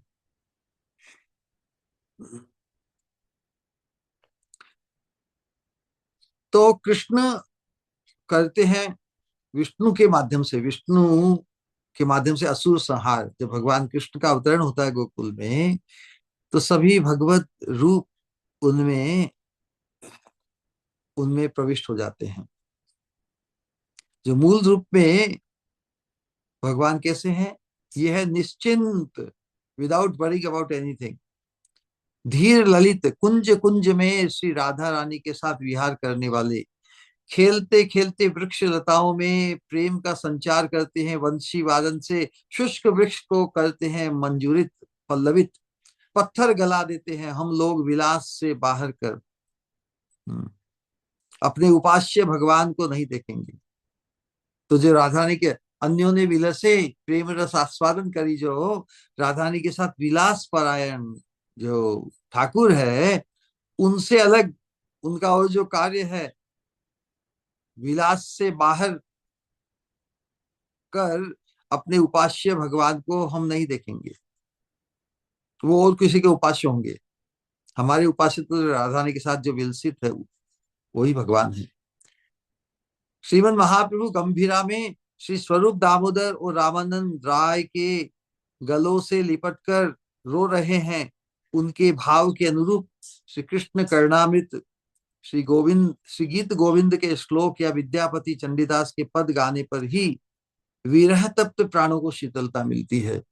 और वहां पे तो पूरी ही ब्रज माधुरी, वृंदावन माधुरी, निकुंज माधुरी की ही चर्चा इन ग्रंथों में मिलती है हमें। कृष्ण कर्णामृत विशेष रूप से गीत गोविंद और जो विद्यापति चंडीदास के जो पद, वो तो सबके सब, गीत गोविंद तो पूरा राधा कृष्ण निकुंज लीला से ही संबंधित है। वैसे ही विद्यापति चंडीदास के पद भी बड़े ही मतलब इस युगल युगल रति से संबंधित है। चंडीदास विद्यापति रायर नाटक गीति कर्णामृत श्री गीत गोविंद स्वरूप रामानंद सन्ने, स्वरूप रामानंद सने मतलब संग में महाप्रभु रात्रि दिने गाय सुने परम आनंद। और महाप्रभु ने उसी भाव गोपियों के साथ जो भगवान का व्यवहार है, जो कटाक्ष इत्यादि है, या जो महिमा गोपियों ने गाई है, जैसे गोपी गीत में भी है ना, तो महाराज प्रताप रुद्र ने गोपी गीत के श्लोक को पढ़कर तव कथामृतम, ये वाला श्लोक गोपी गीत के श्लोक पढ़कर ही प्रभु की कृपा प्राप्त की। स्वयं आस्वादन कर विश्व के साधकों को शिक्षा दे रहे हैं। इसलिए गोपीजन वल्लभ भगवान श्री गोविंद ही हमारे आराध्य हैं। लेकिन श्याम सुंदर तो भजन कक्ष में चले गए हैं, राधा रानी, राधा नाम का जप कर रहे हैं। अब अपने घर में ही तो राधा रानी आई हुई है, पाकशाला में विराजमान है, राधा रानी से दूर भजन कक्ष में राधा रानी का नाम ले रहे हैं, जप कर रहे हैं, ध्यान तो वहां पर है नहीं। भजन कक्ष में राधा नाम जपते जपते श्री राधा के दर्शन के लिए श्री कृष्ण के प्राण व्याकुल हो उठे, पाकशाला के पास से निकल रहे हैं। अरे अपने घर में तो विचरण कर रहे हैं, but it is not warranted actually. लेकिन उन्हें कौन रोक सके, वो तो मनमानी करेंगे ही ना। पाकशाला के पास से निकल रहे हैं, गवाक्ष में से झांक कर देख रहे हैं। पाकशाला में जो के पीछे आगे जो भी खिड़कियां कोई भी वहां से देख रहे हैं अंदर, आह कैसी माधुरी है। स्वामिनी रसोई कर रही है, सिर पर कपड़ा सिरक गया है, पल्लू सिरक गया है, वेशभूषा अस्त व्यस्त है, आग के पास बैठने से स्वर्ण मुख लाल हो गया है, गंड स्थल पर, हाँ, कपोलों पर पसीने की बूंदों की कैसी शोभा, श्याम के चरण आगे नहीं बढ़ते। ये तो विपरीत अवस्था हो रही है। पादव पदम न चलतस तव पाद मूलात। जब भगवान ने बंसी बजाकर गोपियों का आह्वान किया शरद पूनम की रात में, तो भगवान की रूप माधुरी और उस अदा को देखकर भगवान ने बहुत कोशिश की कि भाई ठीक है, तुम आ गए वन की शोभा देखने, मैं तो बंसी अपने शौक से बजाता हूँ, और तुम आ गई, चलो वन की शोभा देख ली, अब तुम वापस लौटो अपने घर परिवार की व्यवस्था को और कर्तव्य को निभाओ। बहुत से लौकिक धर्मों की शिक्षा भगवान गोपियों को दे। अच्छा, तो गोपियां उस समय ये गाती है कि पादव पदम न चलतस तव पाद मूलात। अब तो हम यहाँ आ गए हैं, अब आपको छोड़कर एक पांव भी हमारा पीछे नहीं जाएगा। यही अवस्था अब श्याम सुंदर की हो गई, विपरीत हो गई ना राधा रानी के संबंध से। ध्यान की वस्तु मिल गई, दर्शन आनंद से श्याम के नेत्र फैल जाते हैं, फैल जाए में बड़े हो जाते, एकदम अवाक, अवाक रह जाते हैं दर्शन आनंद से। अभी तो अनऑब्स्ट्रक्टेड है ना, किसी का कोई आक्षेप या किसी का विद्रोह नहीं है, किसी का अपोजिशन नहीं है। दर्शन आनंद से श्याम के नेत्र फैल जाते हैं। हठात स्वामिनी की दृष्टि पड़ती है कि बाप रे बाप, अब लज्जा के मारे सिर पर कपड़ा भी नहीं रख पा रही है, क्योंकि हाथ तो किसी काम में है ना, कोई तो कुछ संभाल रही होगी, है ना। तो फिर किसको इंगित करती है? तुलसी को इंगित करती है, तो वह सिर ढक देती है। सिर ढकने के साथ साथ अपनी अपनी एक कटाक्ष भंगिमा भी तुलसी के प्रति करती है। तुलसी को आंखों की भंगिमा से भी धमका रही है। तू तो देख रही थी ना कि वो देख रहा है पीछे। कहने का था, कहे बिना ही भाव भंगिमा से ही जब अपनी आंखों की भंगिमा से धमका रही है, तूने देखा नहीं, बताया क्यों नहीं मुझे? तुलसी भी आंखों के इशारे से उत्तर देती है, तो यहाँ पर तुलसी भी झूठ बोल रही है। लेकिन झूठ बोलकर भी रस की पुष्टि हो रही है ना, तो उतना झूठ तो चलता है। आखिर तो स्वामिनी का आनंद वर्धन ही है ना। स्वामिनी भले धमका रही है, गुस्सा कर रही है, लेकिन उसमें भी उनकी खुशी ही व्यक्त हो रही है। तो वहां पर स्वामिनी, मैं तुम्हारी पक्ष में ही हूं, तुम्हारा अनर्थ थोड़ी करूंगी। तुम चाहो कि उन्हें उन्हें तुम्हें देखने से रोकूं, हाँ, तो क्या मैं रोकूंगी नहीं? अवश्य रोकूंगी। तो बातों बातों जो स्वामिनी को ही कह रही कि तुम भी तो उसी में खुश हो। तो तुलसी भी आंखों के इशारे से उत्तर देती है, मुझे भी मालूम नहीं, जैसे मैंने भी नहीं देखा, क्योंकि मसाला पीस रहे थे, उसी में ध्यान गया हुआ था। असल बात तो यही है कि तुलसी पाकशाला का रस आद्योपांत आस्वादन कर रही है ना। अरे भाई, वो स्वामिनी के भाव की ही स्फूर्ति है, तो स्वामिनी की तो हर अवस्था में श्याम सुंदर के चिंतन में ही है। श्याम सुंदर की हरकत, और कहाँ से श्याम सुंदर कभी तो देखने आएंगे, ये अपेक्षा तो तुलसी को लगी रहती है। और स्वामिनी भी वही चाहती है, जो श्याम चाहे, जो शाम को सुखी करे। तो श्याम उस निर्बाध अवस्था में स्वामिनी की उस अवस्था को देखकर सुखी पाते हैं ना, तो वही तो स्वामिनी का अभिष्ट है।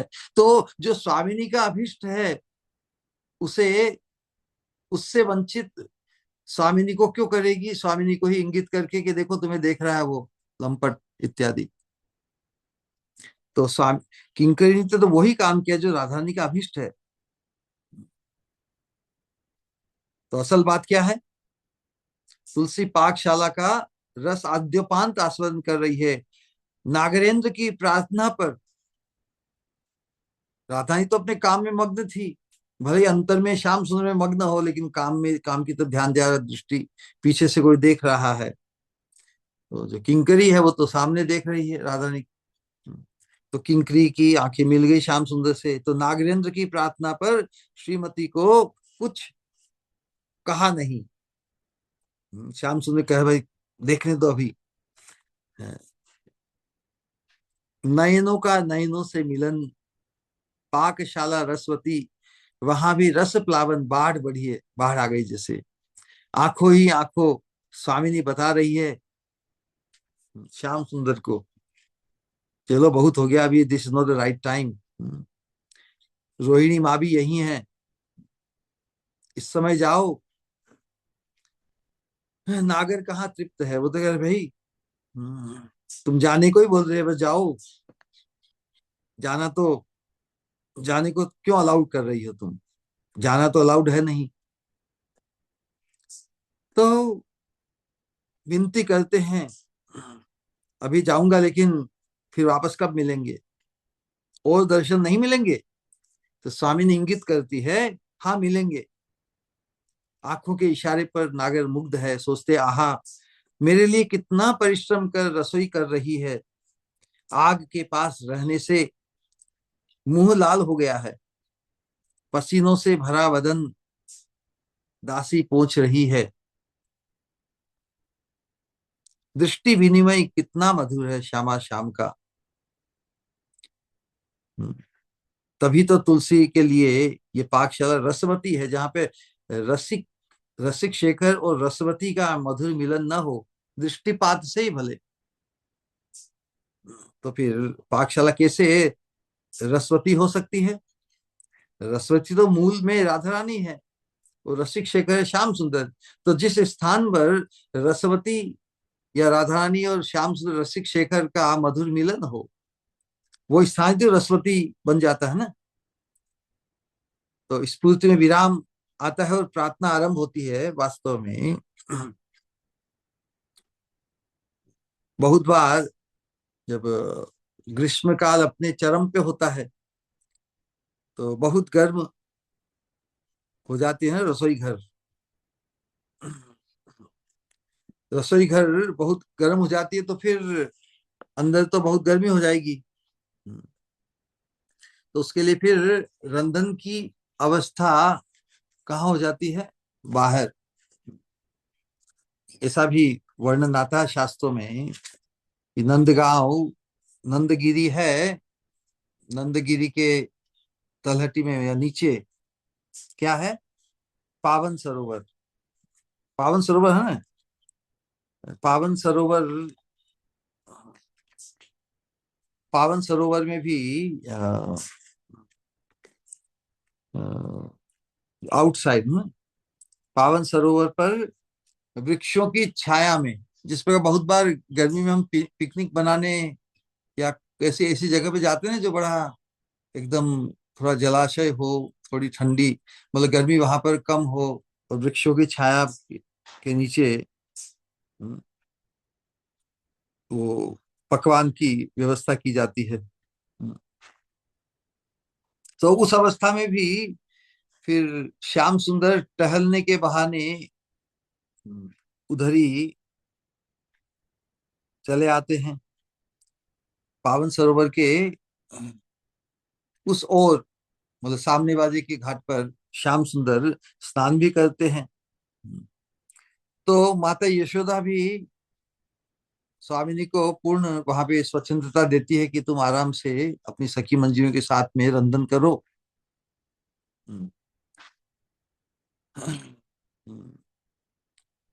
और वो श्याम सुंदर की जो आवश्यकता है स्नान करने में, उसकी पूर्ति में दूसरे तट पर चली जाती है सामने।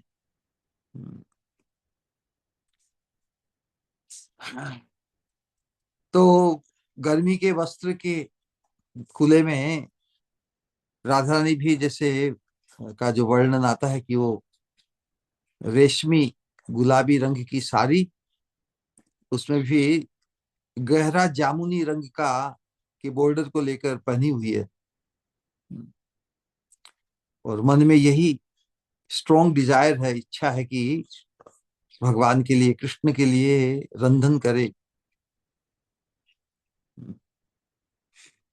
और अपने प्रीतम के सौंदर्य का बखान करे, चिंतन करे, अप्रिशिएट करते हुए वो किस प्रकार वो अपने संगी साथियों के साथ में जो हरकतें कर रही है उनको भी देख रही है सामने, लेकिन कुछ शर्मिली भी हो रही है कि बहुत से गोप बालक इत्यादि लोग गोप, हाँ, उधर से गुजर रहे हैं, तो राधा रानी किसी एक चीज में देखने में यदि केंद्रित हो जाए तो फिर देखने वाले लोग सोचेंगे कहाँ खो रही है, हाँ?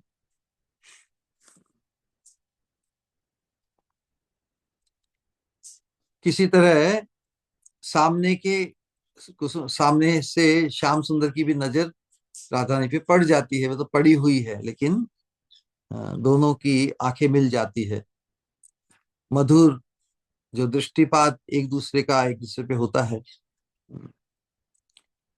और अवश्य ही क्या बात होती है दृष्टिपात में, कब मिलेंगे, तो एक दूसरे से मिलने का ढांढस देकर वो फिर अपने अपने कार्य में व्यस्त होकर आगे चलते हैं। इसी प्रकार की ये लीला का सूत्र रंधन लीला के माध्यम से आगे बढ़ता रहता है। आज अपनी वाणी को यहीं विश्राम देते हैं। किसी का कोई प्रश्न, जिज्ञासा इत्यादि हो तो व्यक्त करें। हरे कृष्णा।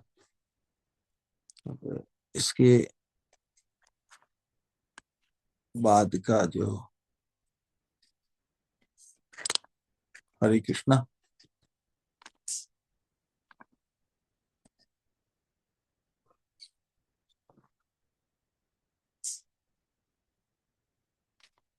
हरे कृष्णा, कल हम जैसा प्लान है जोधपुर जा रहे हैं एक वीक के लिए, और शायद एक वीक के लिए ये सत्संग वहां के सत्संग से संलग्न हो जाएगा। फिर रेगुलर हम वापस आएंगे जब भी 25, 26, 27 मालूम नहीं।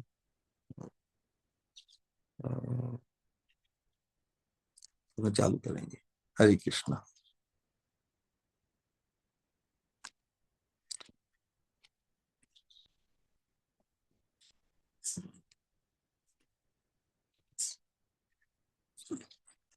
Anyone wants to say anything? अपने एहसास को कोई व्यक्त करना चाहे?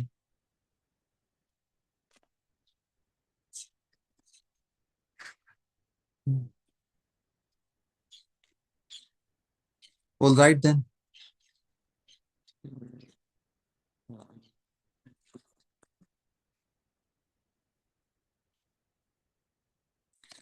हरे कृष्णा। हरे कृष्णा। प्रणाम श्री गुरु। हरे बहुत वेलकम। बहुत दिव्य, अति दिव्य शब्दों में आपके श्रीमुख द्वारा सुनने का ये सौभाग्य प्राप्त हुआ। इसका मैं कोई भी शब्दों में वर्णन नहीं कर सकती, लेकिन कोटि कोटि धन्यवाद श्री गुरु आपको। आपके चरण कमलों में कोटि कोटि प्रणाम श्री गुरु। श्री स्वामिनी मते अस्तु। वेलकम।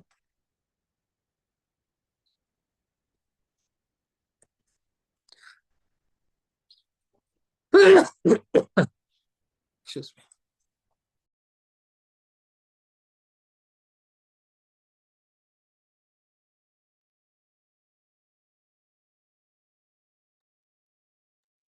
प्रणाम श्री गुरु। हरे कृष्णा। आज अपने ग्रुप में रामानंद राय दास भी हैं। उनका भी जिक्र हुआ आज। हाँ, महाप्रभु के एसोसिएट।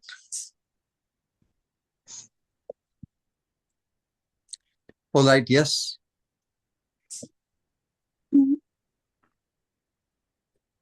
प्रणाम श्री गुरु। हरे कृष्णा। हरे आज मैं सुन तो नहीं पाई, जितना सुना पर जितना भी सुना बहुत ही अद्भुत।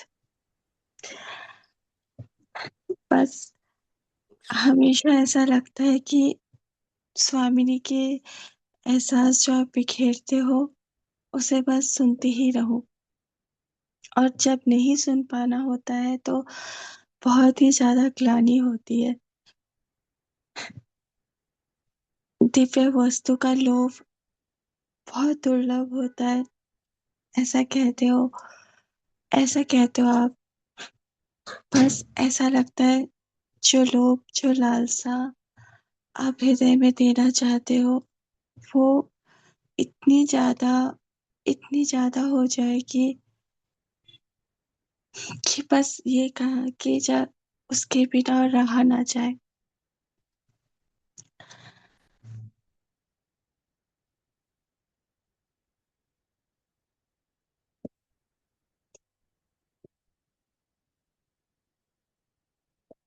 जो लगता है अगर अगर नहीं, जो आप जीवन में नहीं आते तो ना तो ये एहसास और ना ही कुछ भी, मानो कुछ भी तो नहीं होता।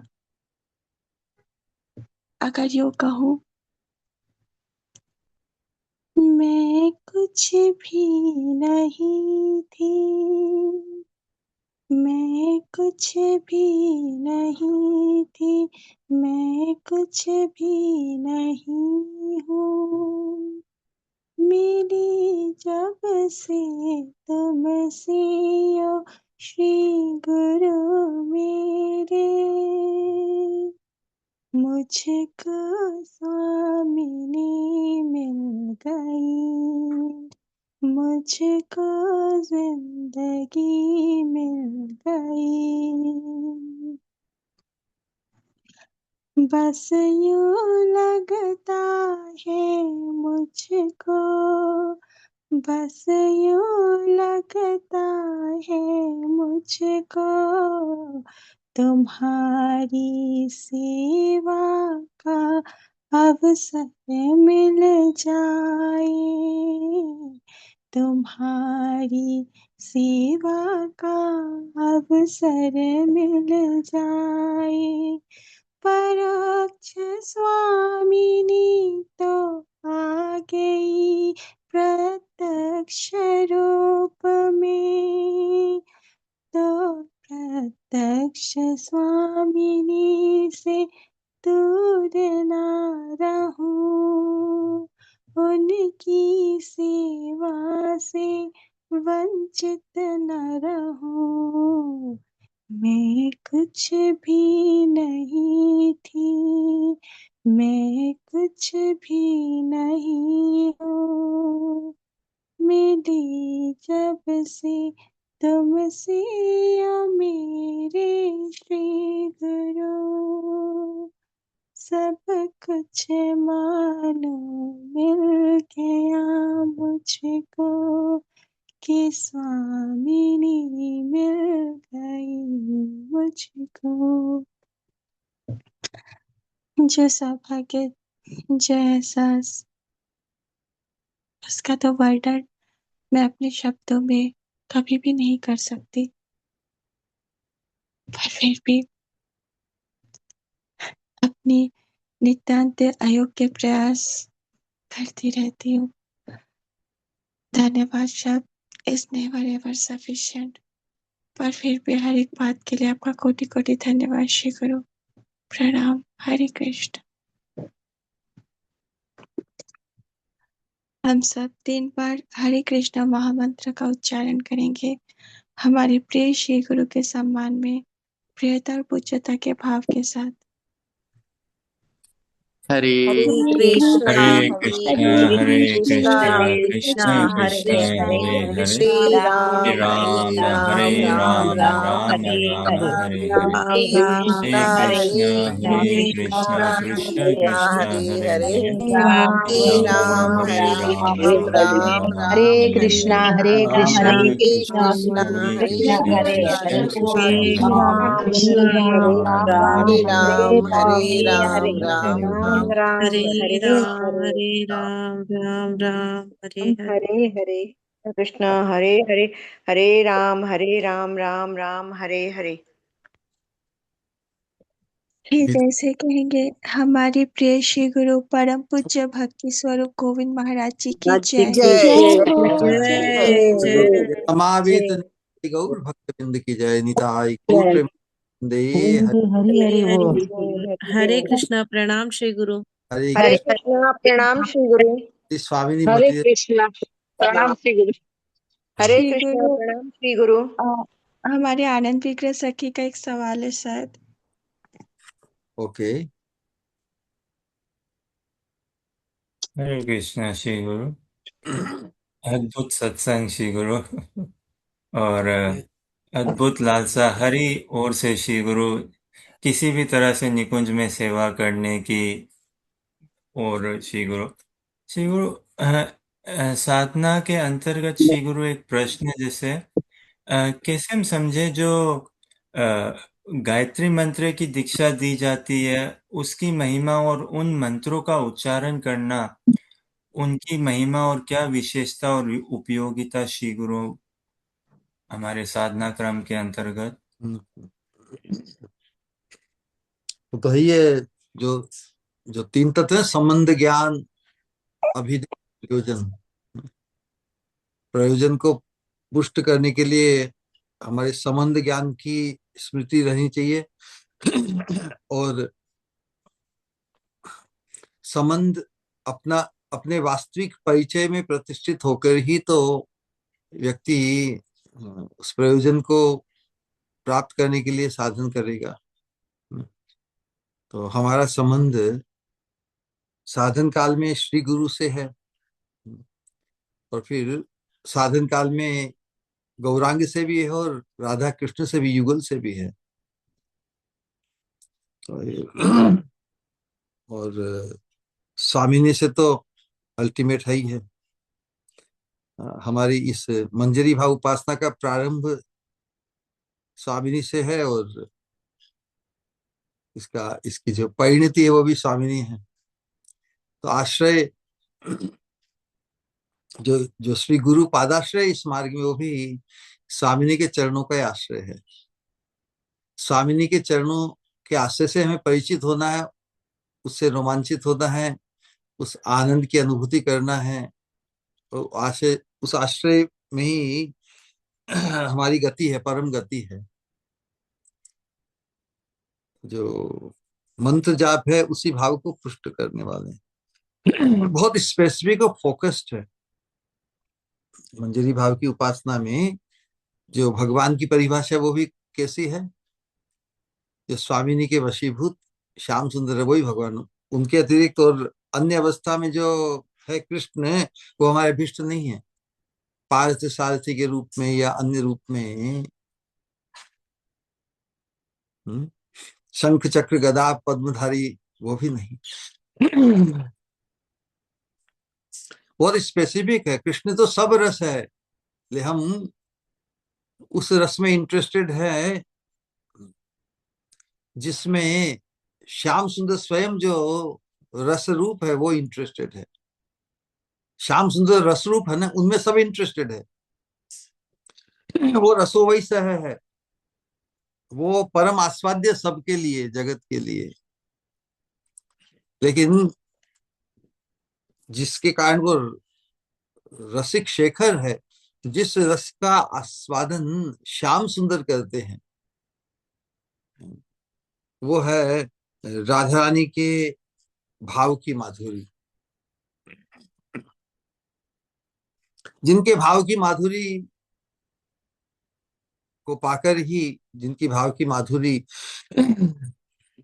को ग्रहण करके ही, राधा रानी की भाव सेवा को ग्रहण करके ही उनका जो गोविंदत्व है या रसिक शेखरत्व पूर्णता को प्राप्त करता है। हम उन राधा रानी की किंकरी हैं। तो जिनमें श्याम सुंदर इंटरेस्टेड है, हमारा इंटरेस्ट उनमें है। तो श्याम सुंदर भगवान भी ये कहना चाहते हैं कि तुम मुझ में इंटरेस्टेड हो, लेकिन मुझसे भी श्रेष्ठ वस्तु तो वो है ना जिसमें श्याम सुंदर इंटरेस्टेड होंगे।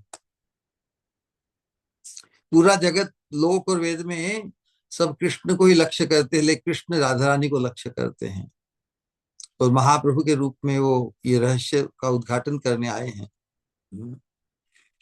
मुझसे भी विशेष,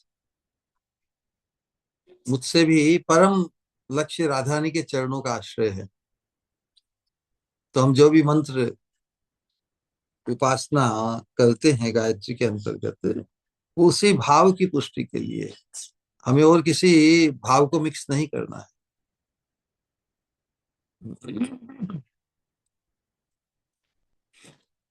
महाप्रभु के रूप में ही भगवान अपने अंतरंग भाव को प्रकाशित किए हैं कि you are interested in me, there is higher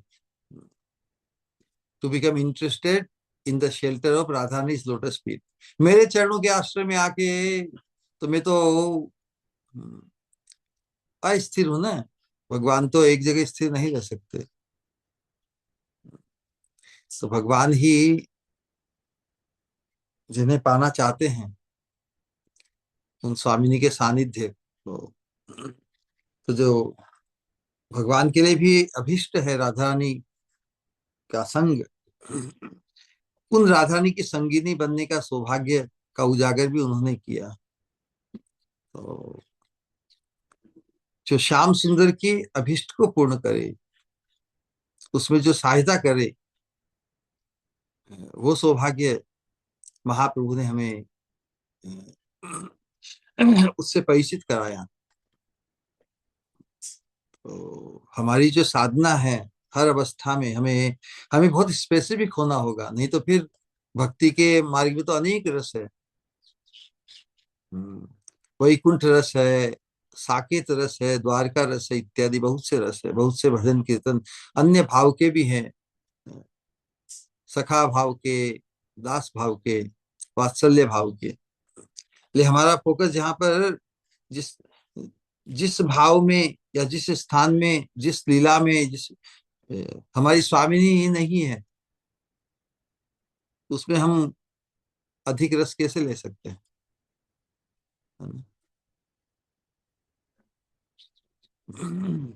एक ही रस में तो अनुरक्त हो सकते हैं ना। तो राधा दास्यम भाव में हम उसको पुष्ट करें तो हम हमारी साधना को हम सफल कर पाएंगे, परम परमतम सोपान पर ले जाएंगे। तो जो कुछ भी हम जो करते हैं, गायत्री मंत्र की दीक्षा, गुरु गायत्री, गौरांग गायत्री, उसमें हमारे स्वरूप की जागृति, स्वरूप की स्मृति, अपना परिचय, उस परिचय के अनुरूप हमारा प्रयास कर्म और वचन से हमारा जो गंतव्य है उसकी तरफ ही आगे बढ़ते चले जाने के लिए सब कुछ व्यवस्था है। ऑलराइट।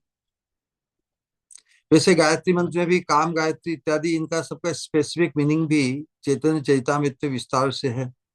देखिए हमारा श्याम सुंदर का चिंतन भी राधा रानी की दृष्टि से है, राधा रानी के क्योंकि श्याम सुंदर का सौंदर्य जिस हद तक राधा रानी आस्वादन करती है, जितना सौंदर्य है और उसका माधुर्य है, जिस लेवल पर राधा रानी अनुभव करती है, हम राधा रानी के चरणों के आश्रित होकर, है ना, उतना ही उनका सौंदर्य माधुर्य का हम अनुभव करने के अधिकारी, कृपा अधिकारी बनेंगे। जैसे श्याम सुंदर का जो मुखारविंद है या श्याम सुंदर का पूरा जो अंग है, उनका श्री विग्रह है, उसकी तुलना काम गायत्री में 24.5 जो अक्षर हैं काम गायत्री के, तो 24.5 चंद्रमाओं से की गई है। तो 24.5 चंद्र, जिनका जो 24.5 चंद्र श्याम सुंदर के सी विग्रह में अनुभूत होते हैं राधा रानी के द्वारा। तो राधा रानी को कैसे श्याम सुंदर भाते हैं, उस प्रकाश है जिसमें 24.5 चंद्रों का प्रकाश है, चंद्रमाओं का प्रकाश है। तो 24.5 चंद्रमा भगवान के श्री विग्रह में कैसे हैं, कौन है, इसका वर्णन पहले भी किया था ना। कौन से एक तो भगवान का मुख चंद्र, एक चंद्र है ना, और कौन से चंद्र है, भगवान के कपोल चंद्र या गाल चंद्र, ये 2 चंद्रमा है, एक पूरा मुख चंद्र है। और कौन से चंद्र हैं, एक एक करके गिनाओ जिसे कोई है। क्या कहा है? भगवान की स्मिता श्री गुरु। हमने तीन चांद तो गिनाए ना, एक तो मुख चंद्र, एक ये गाल, 2 गाल चंद्र, 3 चंद्र। आवाज नहीं आ रही है। श्री गुरु ललाट और भगवान की स्मिता। ललाट कौन सा चंद्र हुआ? अर्ध चंद्र। तो 3.5 चांद हुए, अभी कितने बाकी रह गए? 21 चांद बाकी रह गए। 21 चांद को भी गिनाओ।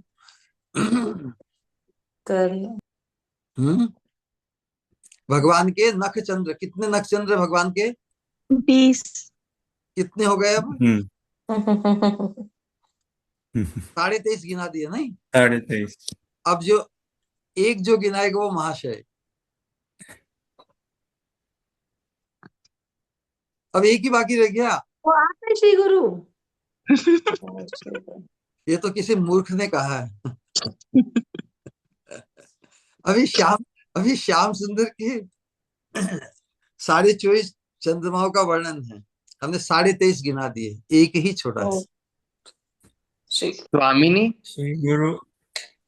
अरे हम श्याम के श्री अंग पर अंकित जो वस्तुएं हैं उनकी उत्प्रेक्षा चंद्रमाओं से की जा रही। तो 23.5 चंद्रमा तो गिना दिए, एक चंद्र और है, कौन सी? कौस्तुभ मणि। है कौस्तुभ मणि। कौस्तुभ मणि।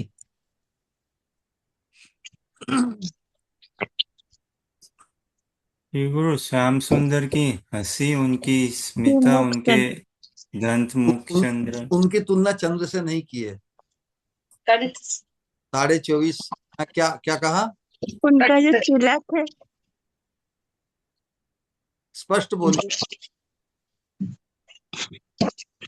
श्याम सुंदर के कोई छवि हो तो सामने उन छवि को देखिए, उसमें 24.5 जो चंद्र है उसमें 23.5 को तो का जिक्र कर दिया।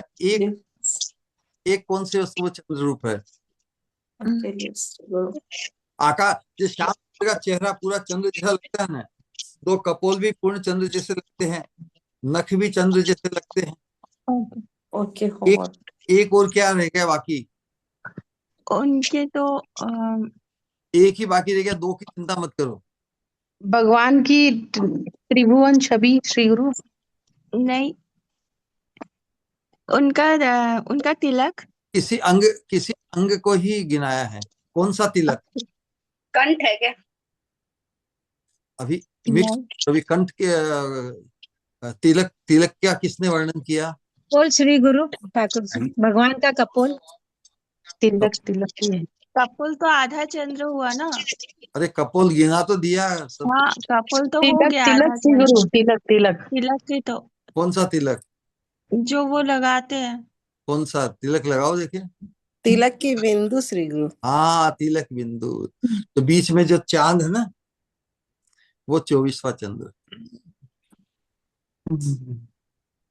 एनीवे, तो इस प्रकार का तो श्याम सुंदर के सौंदर्य में जो चंद्रमाओं का दर्शन राधा रानी को है, तो हम जो भी श्याम सुंदर का चिंतन भी करें गाम गायत्री के अंतर्गत, तो वो राधा रानी के संबंध से ही करे, है ना। हमारा स्वतंत्र चिंतन नहीं है श्याम सुंदर का, यही मंजरी भाव उपासना का रहस्य है। हमारे लिए श्याम सुंदर स्वतंत्र रूप से चिंतनीय नहीं है, स्वामिनी के संबंध से ही है। ऑलराइट। निताई गौर प्रेमानंदे, हरि हरि बोल। अद्भुत श्री गुरु, अद्भुत से भी अद्भुत। तो चलो, श्री गुरु, एक एक चंद्र का जिक्र किसने किया? मतलब तिलक का जिसने जिक्र किया वही महाशय, ठीक है, क्योंकि जो हमने प्राइज राजश्री सखी नहीं थी नहीं, वो अनुपमा सखी, है, अनुपमा सखी नहीं है। जो भी श्री गुरु अनुपमा सखी ने तिलक का गा, और उल्लास मंजरी ने बिंदु। फाइनल कंप्लीशन किया श्री गुरु। Yes, very good. चलो दोनों को तो को शेयरिंग है।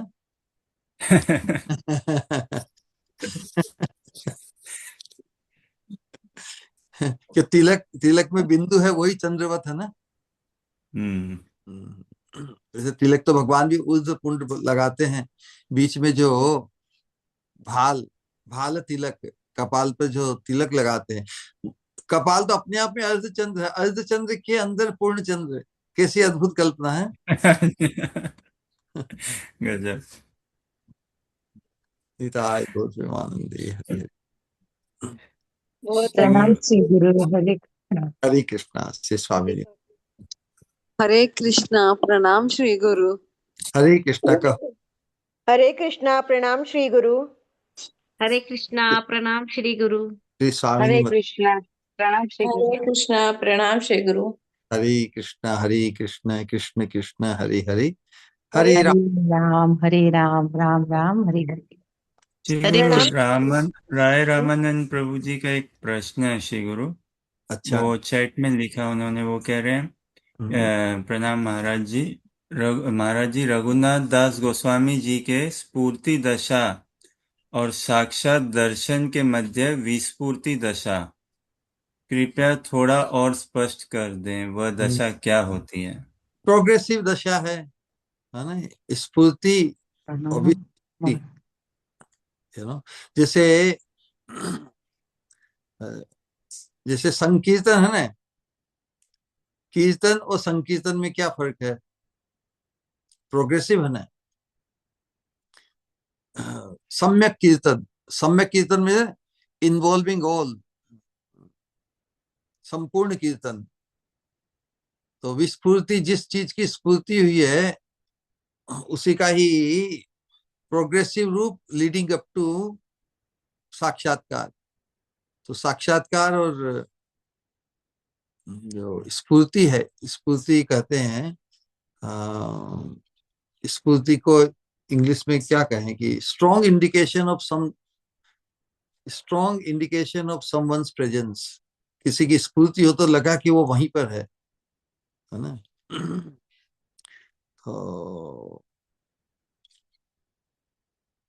तो कोई किसी को किसी चीज की स्फूर्ति हो और कोई कहे कि I have strong indication that someone is there, पीछे कोई भी चीज को देखकर, किसी चीज को देख के उद्दीपन होता है ना, कि चीज को देख के जो हमारे हृदय का राग जिनके प्रति हो, उसकी स्ट्रॉन्ग इंडिकेशन, उसकी प्रेजेंस की स्ट्रॉन्ग इंडिकेशन होती है। तो ये भावावेश में अंतर के चिंतन में जब स्फूर्ति होती है स्वामिनी की, जैसे साक्षात मिलने के पहले की अवस्था है ना, तो विस्फूर्ति उसी का एक प्रोग्रेसिव स्टेज है।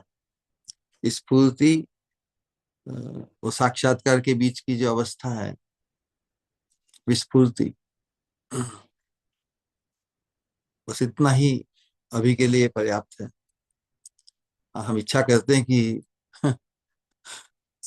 हम स्फूर्ति से ही स्फूर्ति रूपी कृपा पाले में, तो फिर अवश्य ही साक्षात्कार की तरफ बढ़ते हुए जो उन्नत अवस्था है, ये जो चित्रण किया है, ये जिसे बताएं कि भ्रांति, जैसे भ्रम हो रहा है किसी को, तो भ्रम भी हो, स्वप्न भी हो, चिन्मयी वस्तु का हो तो ये वांछनीय है ना।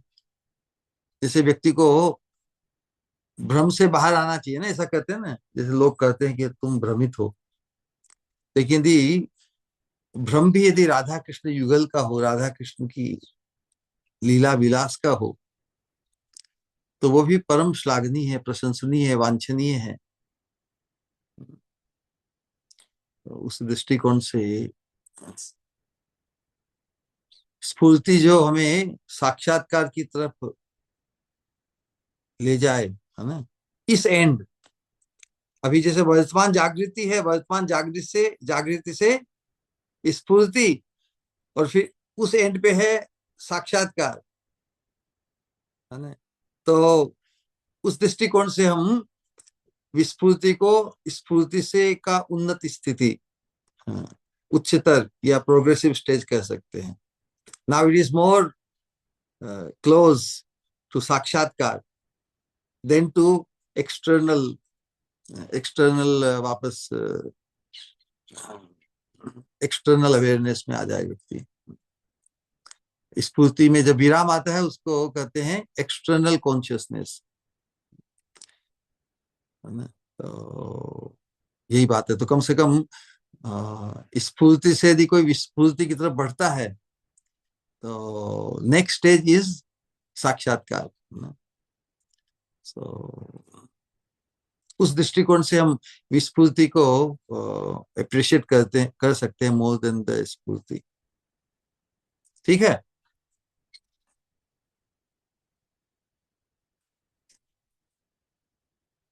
हरे कृष्णा। निताई गौर प्रेमानंदे हरि हरि हरि हरि बोल। निताई गौर प्रेमानंदे हरि हरि।